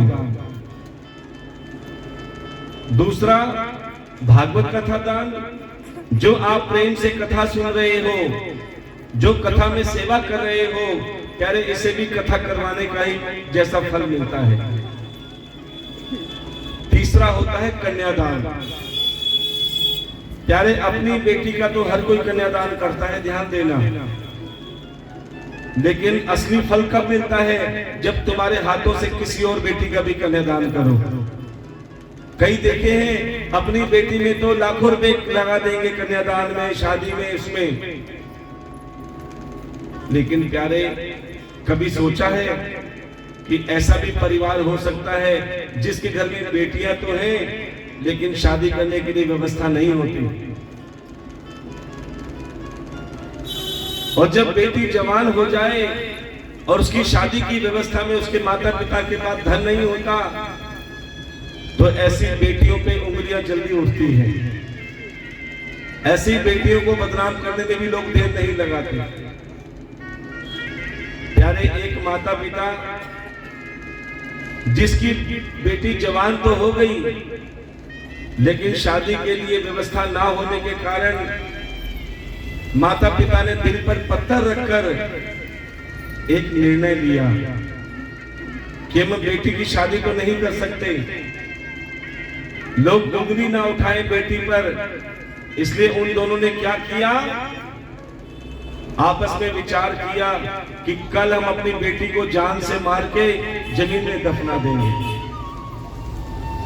अपनी बेटी को जान से मार के जमीन में दफना देंगे। सिर्फ माता और पिता ने सोचा। अगले दिन सुबह हुई, बेटी हंसती खेलती मां के पास आई। बेटी को नहीं पता कि आज का दिन मेरे साथ क्या होने वाला है। ये बच्चों को बिठा लो बेटा।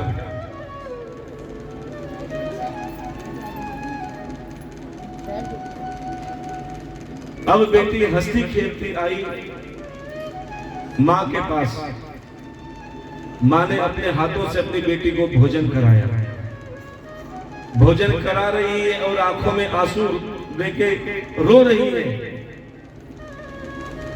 बेटी समझ गई, क्योंकि प्यारे मां और बेटी का रिश्ता दिल से दिल का होता है। बेटी ने कहा, मां लगता है आज मुझे तू अपने से दूर करने वाली है। अब मां कैसे कहे कि हमने आज तेरे साथ क्या करना है? कुछ नहीं कहा मां ने। पिताजी आए, और माँ ने बेटी का हाथ पिताजी के साथ में देके कहा ले जाओ इसे। पिताजी के एक हाथ में चक्कू और एक हाथ में फावड़ा, ले गई बेटी को। बेटी भी प्रेम से पिताजी के साथ जा रही है। क्यों? माँ बेटी और पिता का विश्वास बड़ा पक्का होता है। बेटी को नहीं पता जिस पिता के साथ मैं जा रही हूं पता नहीं वापस आऊंगी कि नहीं आऊंगी। बेटी पिता से बार बार पूछ रही है कि पिताजी मुझे कहां ले जा रहे हो? अच्छा घुमाने ले जा रहे हो? अच्छा मुझे चीज खिलाने ले जा रहे हो? लेकिन पिता क्या कहे कि बेटी आज तेरा आखिरी दिन है। चलती रही बेटी, चलती रही। जब देखा पिता के पसीने आने चालू हो गए चलते चलते, प्यास लग रही थी पिता को, लेकिन गुमसुम अवस्था में पिताजी चलते जा रहे हैं। बेटी ने कहा पिताजी रुक जाओ। हाथ पकड़ के पिताजी को बिठाया। बेटी ने अपने पल्लू से पिताजी के पसीने पहुंचे। पिताजी आपको प्यास लग रही होगी, लो मैं छोटी सी बोतल लाई हूं, पानी पीना। उस बेटी को नहीं पता जिस पिता के मैं पसीने पहुंच रही हूं, जिस पिता को मैं पानी पिला रही हूं, अरे ये वही पिता मुझे मार के जमीन में दफनाने के लिए ले जा रहा है। प्यारे बेटी का विश्वास कितना पक्का होता है कि हर आदमी अपने स्वार्थ से प्रेम करता है। कोई पिता जब 4-5 दिन के लिए बाहर जाता है ना कमाने के लिए, तो पत्नी का स्वार्थ क्या होता है कि 5-6 दिन बाद पैसे लेकर आएंगे तो व्यवस्था करूंगी, परिवार चलाऊंगी। या उसका अपना स्वार्थ है। बेटे का अपना स्वार्थ होता है, पिताजी आएंगे पैसे लाएंगे तो मैं उनसे डिमांड करूंगा कि मोबाइल दिलाओ, साइकिल दिलाओ, बाइक दिलाओ। ये उसका स्वार्थ है। लेकिन बेटी का कोई स्वार्थ नहीं होता। बड़े ध्यान से सुनना। ऐसे कईयों के पिता कश्मीर में बॉर्डर पे खड़े हैं, हाथ में बंदूक लिए, देश की रक्षा के लिए अपने सीने पे गोली खाने को तैयार है कि तुम प्रेम से होली मना सको, तुम प्रेम से दिवाली मना सको। क्या उनकी बेटियां नहीं होती? क्या उनको अपने पिता का आने का इंतजार नहीं होता? लेकिन वो बेटियां क्या कहती है, बड़े ध्यान से सुनना। 7 समुंदर पार से गुड़ियों के बाजार से, 7 समुंदर पार से गुड़ियों के बाजार से, 7 समुंदर पार से गुड़ियों के बाजार से, 7 समुंदर पार से गुड़ियों के बाजार से। अच्छी सी गुड़िया लाना, अच्छी सी गुड़िया लाना, गुड़िया चाहे ना लाना, गुड़िया चाहे ना लाना। मेरे पापा जल्दी आ जाना, मेरे पापा जल्दी आ जाना, मेरे पापा जल्दी आ जाना, मेरे पापा जल्दी आ जाना। 7 समुंदर पार से गुड़ियों के बाजार से, 7 समुंदर पार से गुड़ियों के बाजार से। अच्छी सी गुड़िया लाना, अच्छी सी गुड़िया लाना, गुड़िया चाहे ना लाना, गुड़िया चाहे ना लाना। मेरे पापा जल्दी आ जाना, मेरे पापा जल्दी आ जाना, मेरे पापा जल्दी आ जाना। अब प्यारे पिताजी निकल पड़े फिर बेटी को लेकर सुनसान रास्ते पर। एक सुनसान रास्ते पर बेटी को पेड़ के नीचे बिठाया और पिताजी गड्ढा खोदने लगे। बेटी फिर हैरान कि सुनसान जगह पर ये गड्ढा क्यों खोद रहे हैं। बेटी को नहीं पता कि ये गड्ढा मेरे लिए खुद रहा है। जब खोदते खोदते पिताजी थक गए, आधा गड्ढा खुदा, बेटी ने कहा पिताजी रुक जाओ, ये बताओ तो सही ये गड्ढा क्यों खोद रहे हो। अब पिताजी क्या कहें, बेटी कहने लगी, पिताजी अब आप बैठ जाओ, मैं गड्ढा खोदती हूँ। पिताजी के पसीने पहुंचे, पानी पिलाया और बिठा दिया। अब बेटी खुद गड्ढा खोद रही है, ध्यान देना। खोदते खोदते खोदते खोदते जब पूरा गड्ढा खुद गया, आखिरी फावड़ा मारा बेटी ने, तो कुछ टकराने की आवाज आई। जैसे ही गड्ढे में देखा तो तांबे का एक कलश, बेटी ने वो कलश निकाला तो क्या था उसमें? सोना चांदी हीरे मोती भरे हुए थे उस कलश में। अब बेटी को लगा कि पिताजी को पता होगा कि यहाँ पर ये कलश है जिसमें सोना चांदी हीरे मोती है। कलश लेके अपने पिता के पास गई, बोले पिताजी मुझे पता लग गया कि आप मुझे यहाँ क्यों लाए थे। बोला बेटी क्यों लाया था? देखो यहाँ पर तांबे के कलश में सोना चांदी हीरे मोती रखे हैं, इसीलिए लाए थे ना। प्यारे कलश को देखकर पिताजी की आंखों में आंसू आ गए। बोले बेटी मैं ये सोने चांदी हीरे मोती के लिए तुझे नहीं लाया था। अरे मेरे पास तो तेरे विवाह के लिए, शादी के लिए धन की व्यवस्था नहीं थी। दुनिया तुझ पर या मुझ पर कोई उंगली ना उठाए, इसलिए मैं तुझे मार के इस जमीन में दफनाने के लिए लाया था। ये सुनकर प्यारे बेटी कहने लगी, पिताजी क्या बेटियां इतनी बोझ होती हैं? अरे बेटियां अपने भाग्य का लेकर आती हैं, ध्यान देना। कि तुम्हारे पास नहीं है तो क्या हुआ बेटियों के विवाह के लिए? क्या तुमने नरसिंह जी का बात नहीं सुना? नानी बाई का मायरा नहीं सुना? अरे उसके पास कुछ नहीं था लेकिन भगवान पर विश्वास था, तो उसकी बेटी का भात भरने के लिए साक्षात कन्हैया आ गए। तो क्या तुम्हें विश्वास नहीं है कि मेरा कन्यादान करने के लिए भगवान किसी न किसी को तो भेजेगा? किसी न किसी के मन में तो बैठकर मेरे विवाह में कन्यादान देगा। क्या आपने सुना नहीं? धनी को धनवान मिल जाते हैं, बली को बलवान मिल जाते हैं, गुणी को गुणवान मिल जाते हैं, और जिसे कोई नहीं मिलता उसे भगवान मिल जाते हैं। ऐसे प्यारे कोई तो हमारा मन में बैठकर हमारा साथ देने आएगा।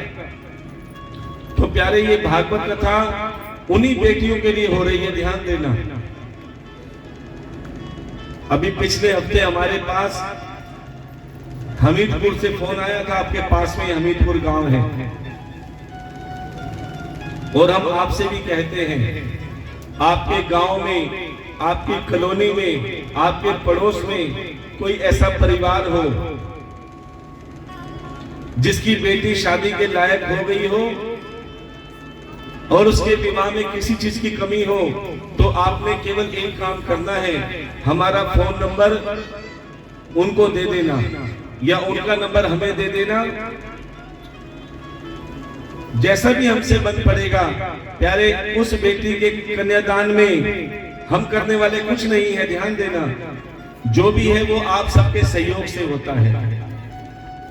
जो आप अपने नेक कमाई से नगद राशि के रूप में देते हैं, देखो दुनिया भर के खर्चे करते हैं हम, 100, 200, 500, 1000, 2000 हम ऐसे ही खर्च कर देते हैं।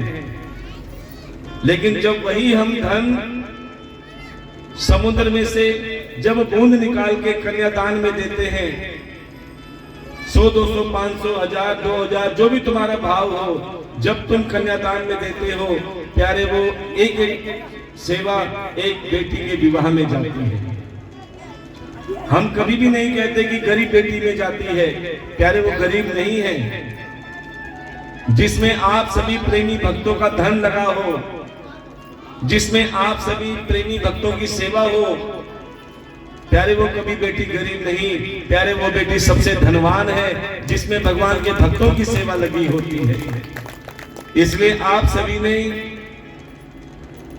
कल हमारे ठाकुर जी के विवाह में मां अम्बा रुक्मणी के लिए कन्यादान अवश्य करना है, चाहे नगद राशि के रूप में, आभूषण के रूप में या वस्त्रों के रूप में, लेकिन जो भी दान करो वो दान देना जो आप अपनी बेटी के लिए चाहते हो। ऐसा दान कभी मत करना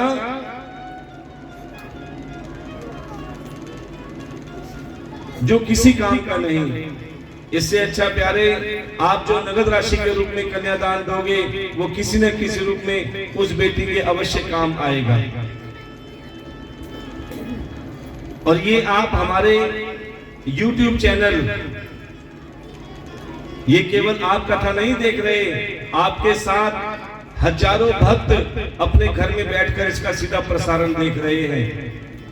और ऐसे कई भक्त हमसे जुड़े हैं जो महाराज जी ऐसे कोई सेवा का मौका हो तो हमें भी जरूर बताना। और हम आपसे भी कहते हैं प्यारे, ये ज्ञान की गंगा के साथ सेवा की गंगा भी बह रही है। कल जो भी कन्यादान आएगा प्यारे वो बेटी के विवाह में जाएगा। अभी परसों हमीरपुर में भी ठाकुर जी ने हमें मौका दिया, आप सबकी सेवा से बहुत सुंदर कन्यादान करके आए हैं और इसका श्रेय आप सभी को जाता है। जोरदार तालियों का स्वागत करेंगे आपके लिए। श्री राम। बोलिए वृंदावन बिहारी लाल की जय, राधा रानी सरकार की जय। आपके गांव से श्रीमद् भागवत कथा में एक कन्यादान आया है 101 रुपए, और एक और गुप्त दान है 200 रुपए, और एक गुप्त दान है 501 रुपए। इन सबके लिए एक बार जोरदार तालियों से स्वागत करेंगे। और देखिए आप सबको एक बार फिर बता देते हैं, श्रीमद् भागवत कथा का भंडारा 4 तारीख को है। कोई भी भक्तजन आटा और आलू ना लाए क्योंकि वो पूरा हो चुका है। और नमक, देखिए यहाँ नमक बहुत इकट्ठा हो जाता है, इसलिए आप सभी से निवेदन है नमक कोई ना लाए, नमक भी पूरा हो गया है। जो भी कोई आप अपनी सेवा प्रदान करना चाहते हैं यहाँ से पूछकर फिर आप अपनी सेवा सामान के रूप में दे सकते हैं, या आप नगद राशि के रूप में अपनी सेवा दे सकते हैं। जिस सामान की कमी हो उससे आ जाए। कोई भी आटा, आलू और नमक ना दे, अब वो पूरा हो चुका है।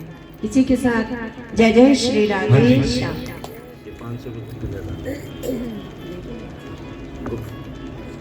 501 रुपए एक और गुप्त कन्यादान आया है, इनके लिए भी एक बार जोरदार तालियों से स्वागत करेंगे। और कल सभी ने ज्यादा से ज्यादा संख्या में पहुंचकर अपनी नेक कमाई से कन्यादान स्वरूप में सेवा करनी है, क्योंकि ये सेवा बहुत महत्वपूर्ण है। आपकी दी गई थोड़ी सी सेवा से भी प्यारे एक बेटी का जीवन संवर सकता है। ये बच्चों को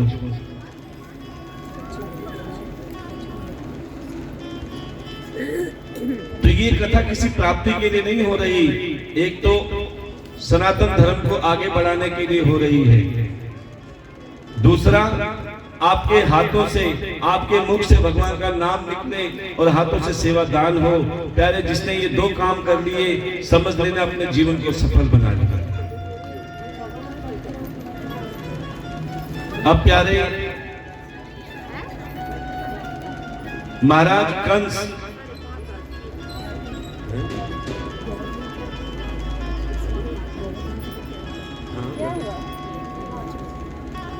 कंस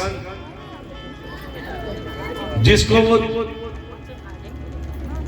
बिजली और आकाशवाणी ने आवाज दी कि रे कंस तू मुझे क्या मारेगा, तुझे मारने वाला गोकुल में पैदा हो गया है। इतना सुनते ही प्यारे कंस बेचैन हो गए। इसका मतलब मुझे मारने वाला मेरा काल गोकुल में पैदा हो गया है। तुरंत पूतना को बुलाया, पूतना जाओ, और गोकुल में मेरे काल ने जन्म लिया है, लेकिन कहां लिया है ये नहीं पता।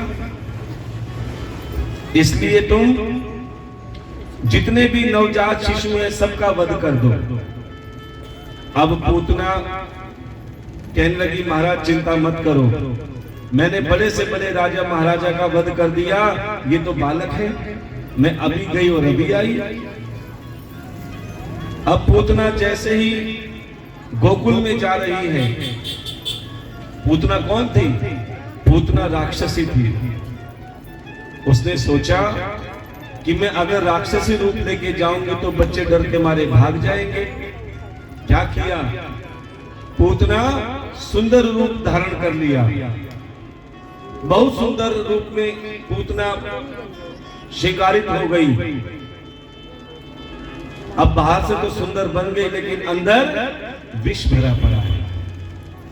लेकिन गोकुल में जाने लगी, चाहे अनजाने में ही जा रही है, लेकिन किसके पास जा रही है? ठाकुर के पास। जैसे ही पूतना गोकुल पहुंची, गोकुल वासियों ने कहा, अरे इतनी सुंदर महिला। कहने लगे, देवी आप कौन हैं, कहां से आई हैं? तब पूतना ने कहा, मैं मथुरा नगरी से आई हूं और मुझे मथुरा नरेश कंस ने भेजा है। क्यों? क्योंकि मैं जिस किसी को अपना दुग्ध पान कराती हूं वो शत आयु हो जाता है, अर्थात सैकड़ों वर्ष का हो जाता है। इतना सुनते ही गोकुल वासियों ने कहा, तो देवी आप बहुत अच्छे स्थान पर आई हैं, हमारे नंद बाबा के एक नहीं दो दो छोरा ने जन्म लिया है, आप इन्हें अपना दुग्ध पान कराओ। जैसे ही पूतना नंद महल में गई, वहां तो महोत्सव बन रहा था, आनंद बरस रहा था। सब कह रहे थे, नंद के आनंद भयो जय कन्हैया लाल की, यशोदा के लल्ला भयो जय कन्हैया लाल की। अब पूतना सोचने लगी कि मेरा काम कब पूरा होगा, क्योंकि यशोदा की गोद में लल्ला थे। अब वो मौके की तलाश में थी। पूतना को मौका मिल गया। यशोदा मैया को कोई काम याद आया। यशोदा मैया ने छोटे से लल्ला को एक पलने में सुला दिया। पूतना ने देखा लल्ला भी अकेला और पलना भी अकेला। अब लल्ला पलने में अंगूठा चूस रहे थे, खेल रहे थे, लेकिन जैसे ही पूतना पलने के पास आई, लल्ला ने दोनों आंखें अपनी बंद कर ली। क्यों करी बंद? इसके दो कारण हैं। एक तो वो देखना चाहते थे कि ये पूतना है कौन जिसका मेरे हाथ उद्धार होने जा रहा है। दूसरा कारण क्या था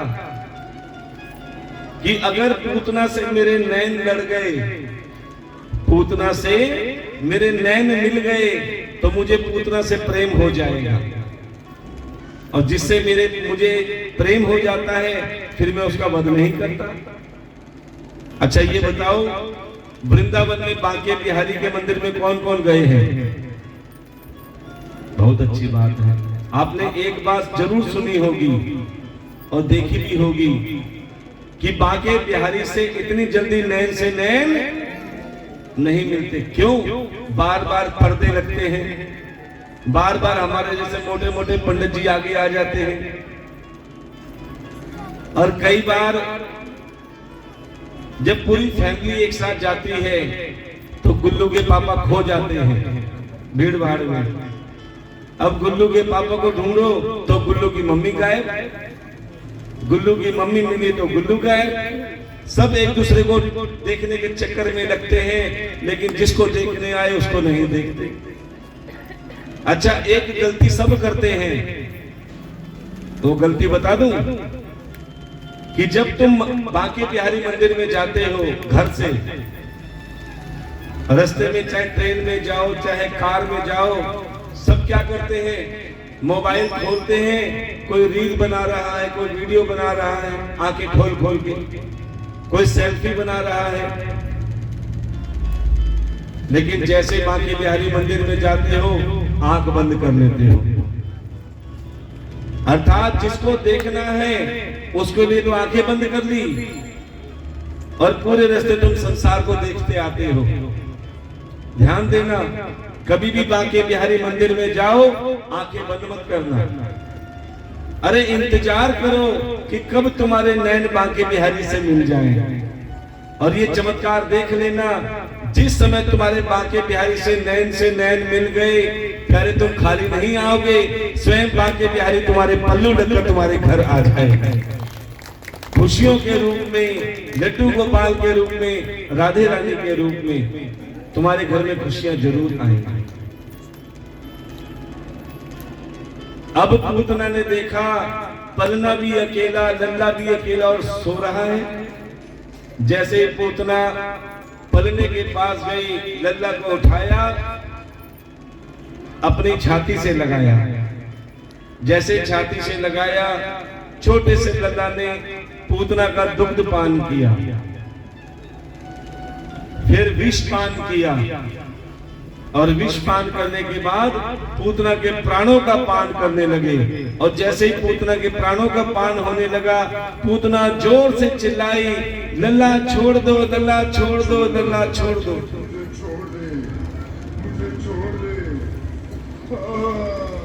वो देखो एक दूसरे को देख रही, आवाज कहां से आ रही है? ये पूतना की आवाज है। अब प्यारे लल्ला ने कहा, रे तुझे कैसे छोड़ दूं? क्या तू मेरा स्वभाव जानती नहीं? अच्छा एक बात बताओ, पहले तो चूल्हे जलाए जाते थे, अब तो गैस चलती है।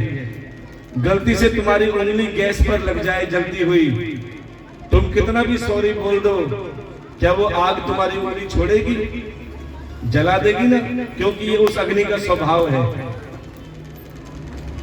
तुम गलती से नदी किनारे चल रहे हो, तुम्हारा पैर फिसल के पानी में पड़ जाए, फिर तुम कितना भी सॉरी बोल दो, क्या पानी तुम्हें छोड़ेगा? तुम्हारा पैर भिगो देगा। ये पानी का स्वभाव है। कन्हैया कहते हैं, लल्ला कहते हैं, अरे पूतना, जब अग्नि अपना स्वभाव नहीं छोड़ सकती, पानी अपना स्वभाव नहीं छोड़ सकता, तो मैं अपना स्वभाव कैसे छोड़ दूं? कोई मेरे पास किसी भाव से आए, मैल लेके आए, बुराई लेके आए, कमियां निकालने आए, विष लेकर आए, जब मैं उसे एक बार पकड़ लेता हूं ना, फिर मैं उसे छोड़ता नहीं, उसका उद्धार करके ही मानता हूं। अरे कोई मेरे पास आए तो सही। अब क्या हुआ, पूतना ने जैसे ही उसका दुग्ध पान कराया, छोटे से लल्ला ने पूतना के प्राणों का प्राण हरण किया।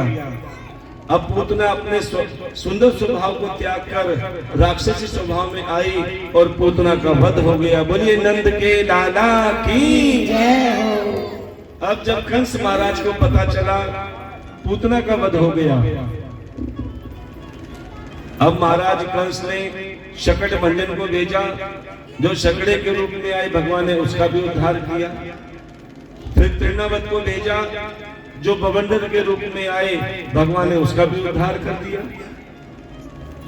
अब एक संत महात्मा जिसका नाम था गर्गाचार्य, जैसे नंद बाबा के पास आए, बोले नंद बाबा, मैं आपके लाला के दर्शन करना चाहता हूं। बोले महाराज दर्शन भी करिए और उसका नामकरण भी करिए। जैसे गर्गाचार्य जी ने बड़े पुत्र को गोद में लिया, कहने लगे ये रोहिणी का पुत्र होने के कारण इसका एक नाम रोहिणी होगा, दूसरा संकर्षण द्वारा खींचा गया है इसलिए दूसरा नाम संकर्षण होगा, तीसरा इसमें बल अधिक होगा इसलिए तीसरा नाम इसका बलराम होगा, जिसे बलदाऊ भी कहा जाएगा। जैसे छोटे भाई को गोद में लिया, गर्गाचार्य की आंखों में आंसू आ गए। न जाने कितने सत्कर्मों के कारण आज श्री हरि नारायण भगवान बालक रूप में मेरी गोद में खेल रहे हैं। गर्गाचार्य कहने लगे ये सांवला सरोना रूप होने के कारण इसका एक नाम कृष्ण होगा। देखो कृष्ण के दो अर्थ होते हैं, एक आकर्षण जो सबको अपनी ओर खींच ले, दूसरा कृष्ण का अर्थ होता है काला। काले रंग में बहुत बड़ा चमत्कार होता है, ध्यान देना। हर रंग में कोई ना कोई रंग चढ़ जाता है।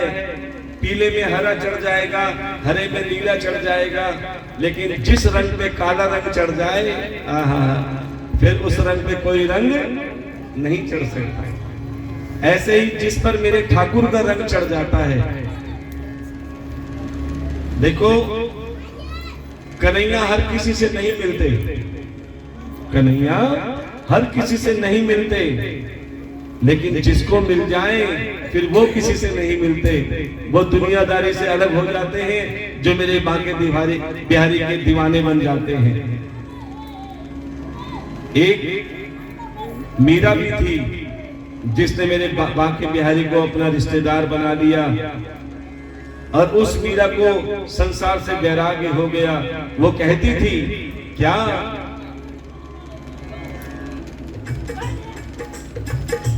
मेरे बांके बिहारी पिया चुरा दिल मेरा लिया, मेरे बांके बिहारी पिया चुरा दिल मेरा लिया, मेरे बांके बिहारी पिया चुरा दिल मेरा लिया, मेरे बांके बिहारी पिया चुरा दिल मेरा लिया, चुरा दिल मेरा लिया, चुरा दिल मेरा लिया, चुरा दिल मेरा लिया, चुरा दिल मेरा लिया।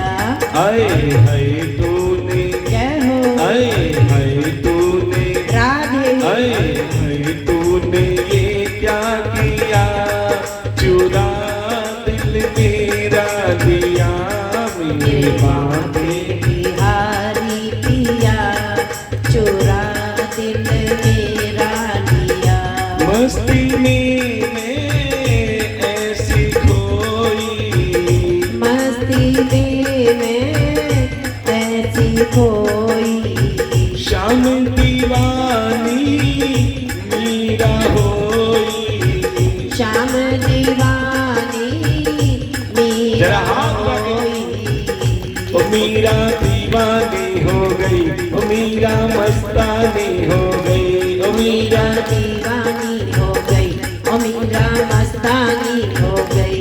जाने क्या जादू, जय हो जाने क्या जादू, राधे, तूने क्या जादू क्या चल दिया, चुरा दिल मेरा लिया, मेरे बांके बिहारी पिया चुरा दिल मेरा लिया, चुरा दिल मेरा लिया।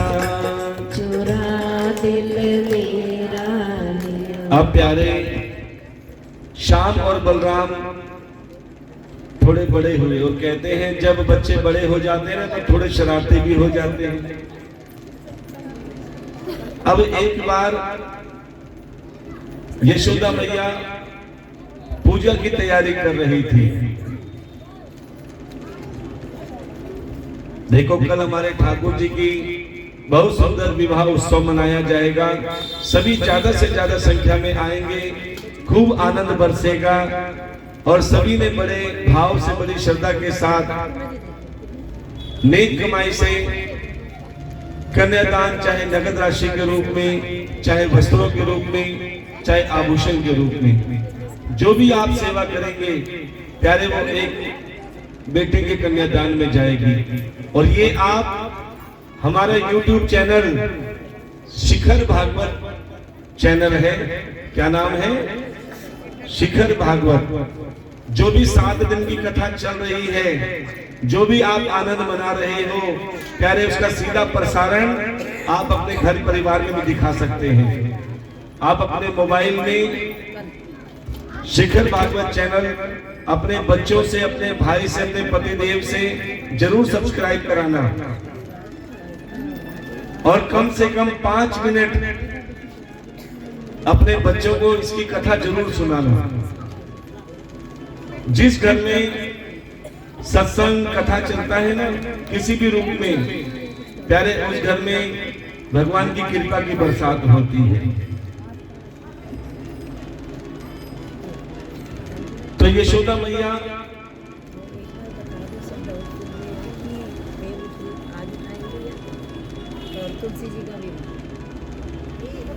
देखो, ये आज नहीं हर त्योहार में ही कंफ्यूजन रहती है।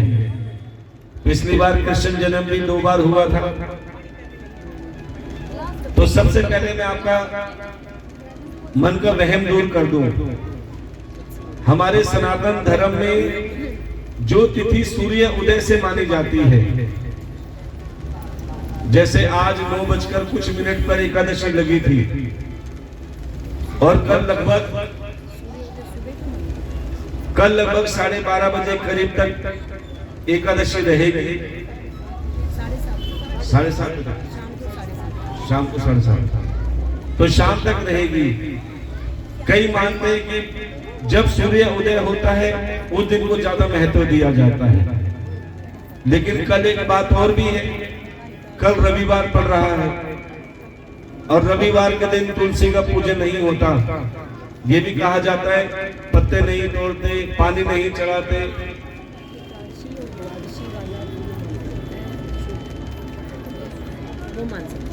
तो लगभग 80% तो कल कर रहे हैं 2 तारीख को।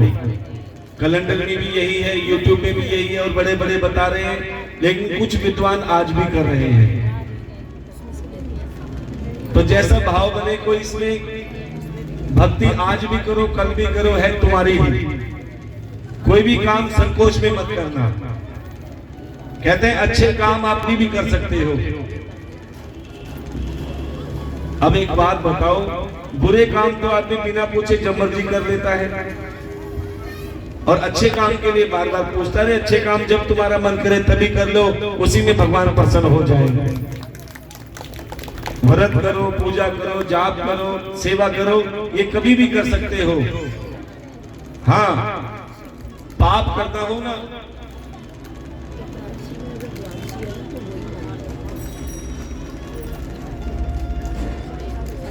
और वैसे कई संतों का मत है कि जिस दिन एकादशी और द्वादशी दोनों पड़े वो ज्यादा अच्छा माना जाता है। लेकिन कई कहते हैं भैया संडे पड़ रहा है तो क्या करेंगे। इसलिए जैसा भाव बने प्यारे,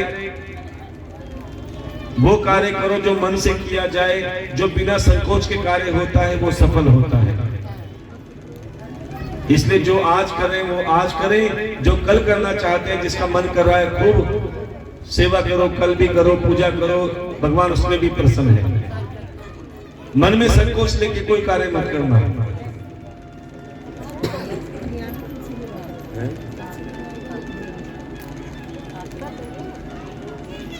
कल प्यारे देखो बहुत सुंदर कार्य भी होगा। एक तो माँ अम्बा रुक्मणी का विवाह भी होगा और कल कई लोग तुलसी विवाह भी कर रहे हैं।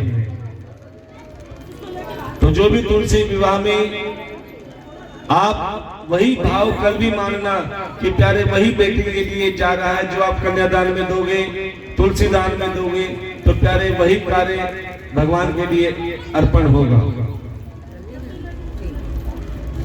तो यशोदा मैया पूजा की तैयारी कर रही हैं। छोटे से कन्हैया ने कहा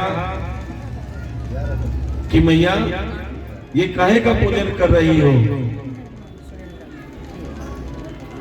तब यशोदा मैया ने कहा अरे लाला ये जय जय का पूजन है। जय जय कौन है? वो ये जय जय इंद्र भगवान है। इंद्र भगवान वो कब से भगवान बन गए? बोले लला वो समय समय पर वर्षा करते हैं जिससे गोवर्धन पर्वत पे अन्न उगता है। अगर वो वर्षा नहीं करेंगे तो अन्न कौन देगा? तब छोटे से कन्हैया कहने लगे अरे मैया एक बात बताओ, ये तो इंद्र का कार्य है वर्षा करना। जो उनकी पूजा करेगा उनके घर में वर्षा होगी, जो पूजा नहीं करेगा क्या उनके घर में वर्षा नहीं होगी? अच्छा दूसरी बात, क्या तुम्हें इंद्र ने कभी दर्शन दिए? क्या इंद्र ने कभी तुम्हारा भोग स्वीकार किया? बोले दर्शन किसने दिए? बोले गोवर्धन पर्वत ने।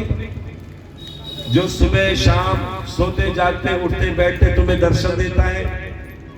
देखो, इंद्र ने कभी दर्शन नहीं दिए, लेकिन गोवर्धन पर्वत साक्षात दर्शन देते हैं, गिरिराज महाराज साक्षात दर्शन देते हैं, और ये हमें अन्न धन के भंडार भी देते हैं।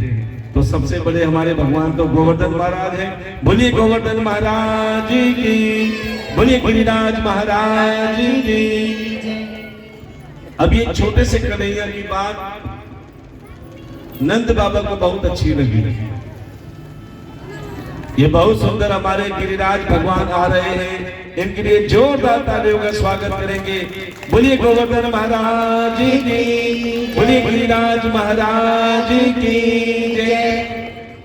गिरिराज धरण मैं हूँ तेरी शरण, गिरिराज धरण मैं हूँ तेरी, आता रहती गिरिराज धरण मैं हूँ तेरी शरण।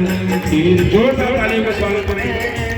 मैं हूँ तेरी शरण, गिरिराज धरण मैं हूँ तेरी शरण, गिरिराज धरण मैं हूँ तेरी शरण, गिरिराज धरण मैं हूँ तेरी शरण, गिरिराज धरण मैं हूँ तेरी शरण। बोलिए गोवर्धन महाराज की।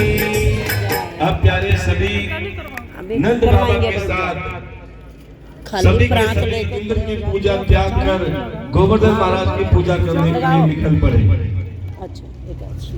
आज आपके गांव में सामने से भागवत कथा के अंदर श्री हरिनारायण भगवान साक्षात गोवर्धन जी के रूप में, गिरिराज जी के रूप में प्रकट हुए हैं। और जो भागवत कथा में व्यासपीठ के साथ में गोवर्धन जी की परिक्रमा करते हैं, उनकी सेवा करते हैं, प्यारे उन्हें 84 को उसकी परिक्रमा का फल प्राप्त होता है।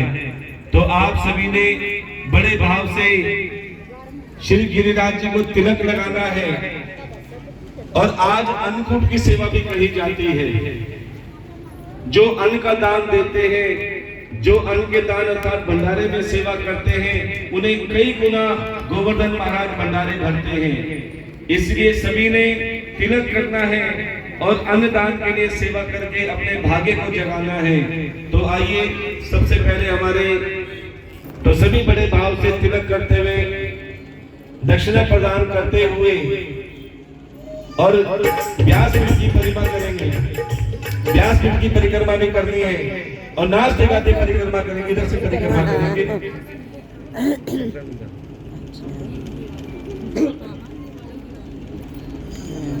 और कोई ऐसा भाव ना रहे जो प्यारे परिक्रमा और सेवा से दूर हो।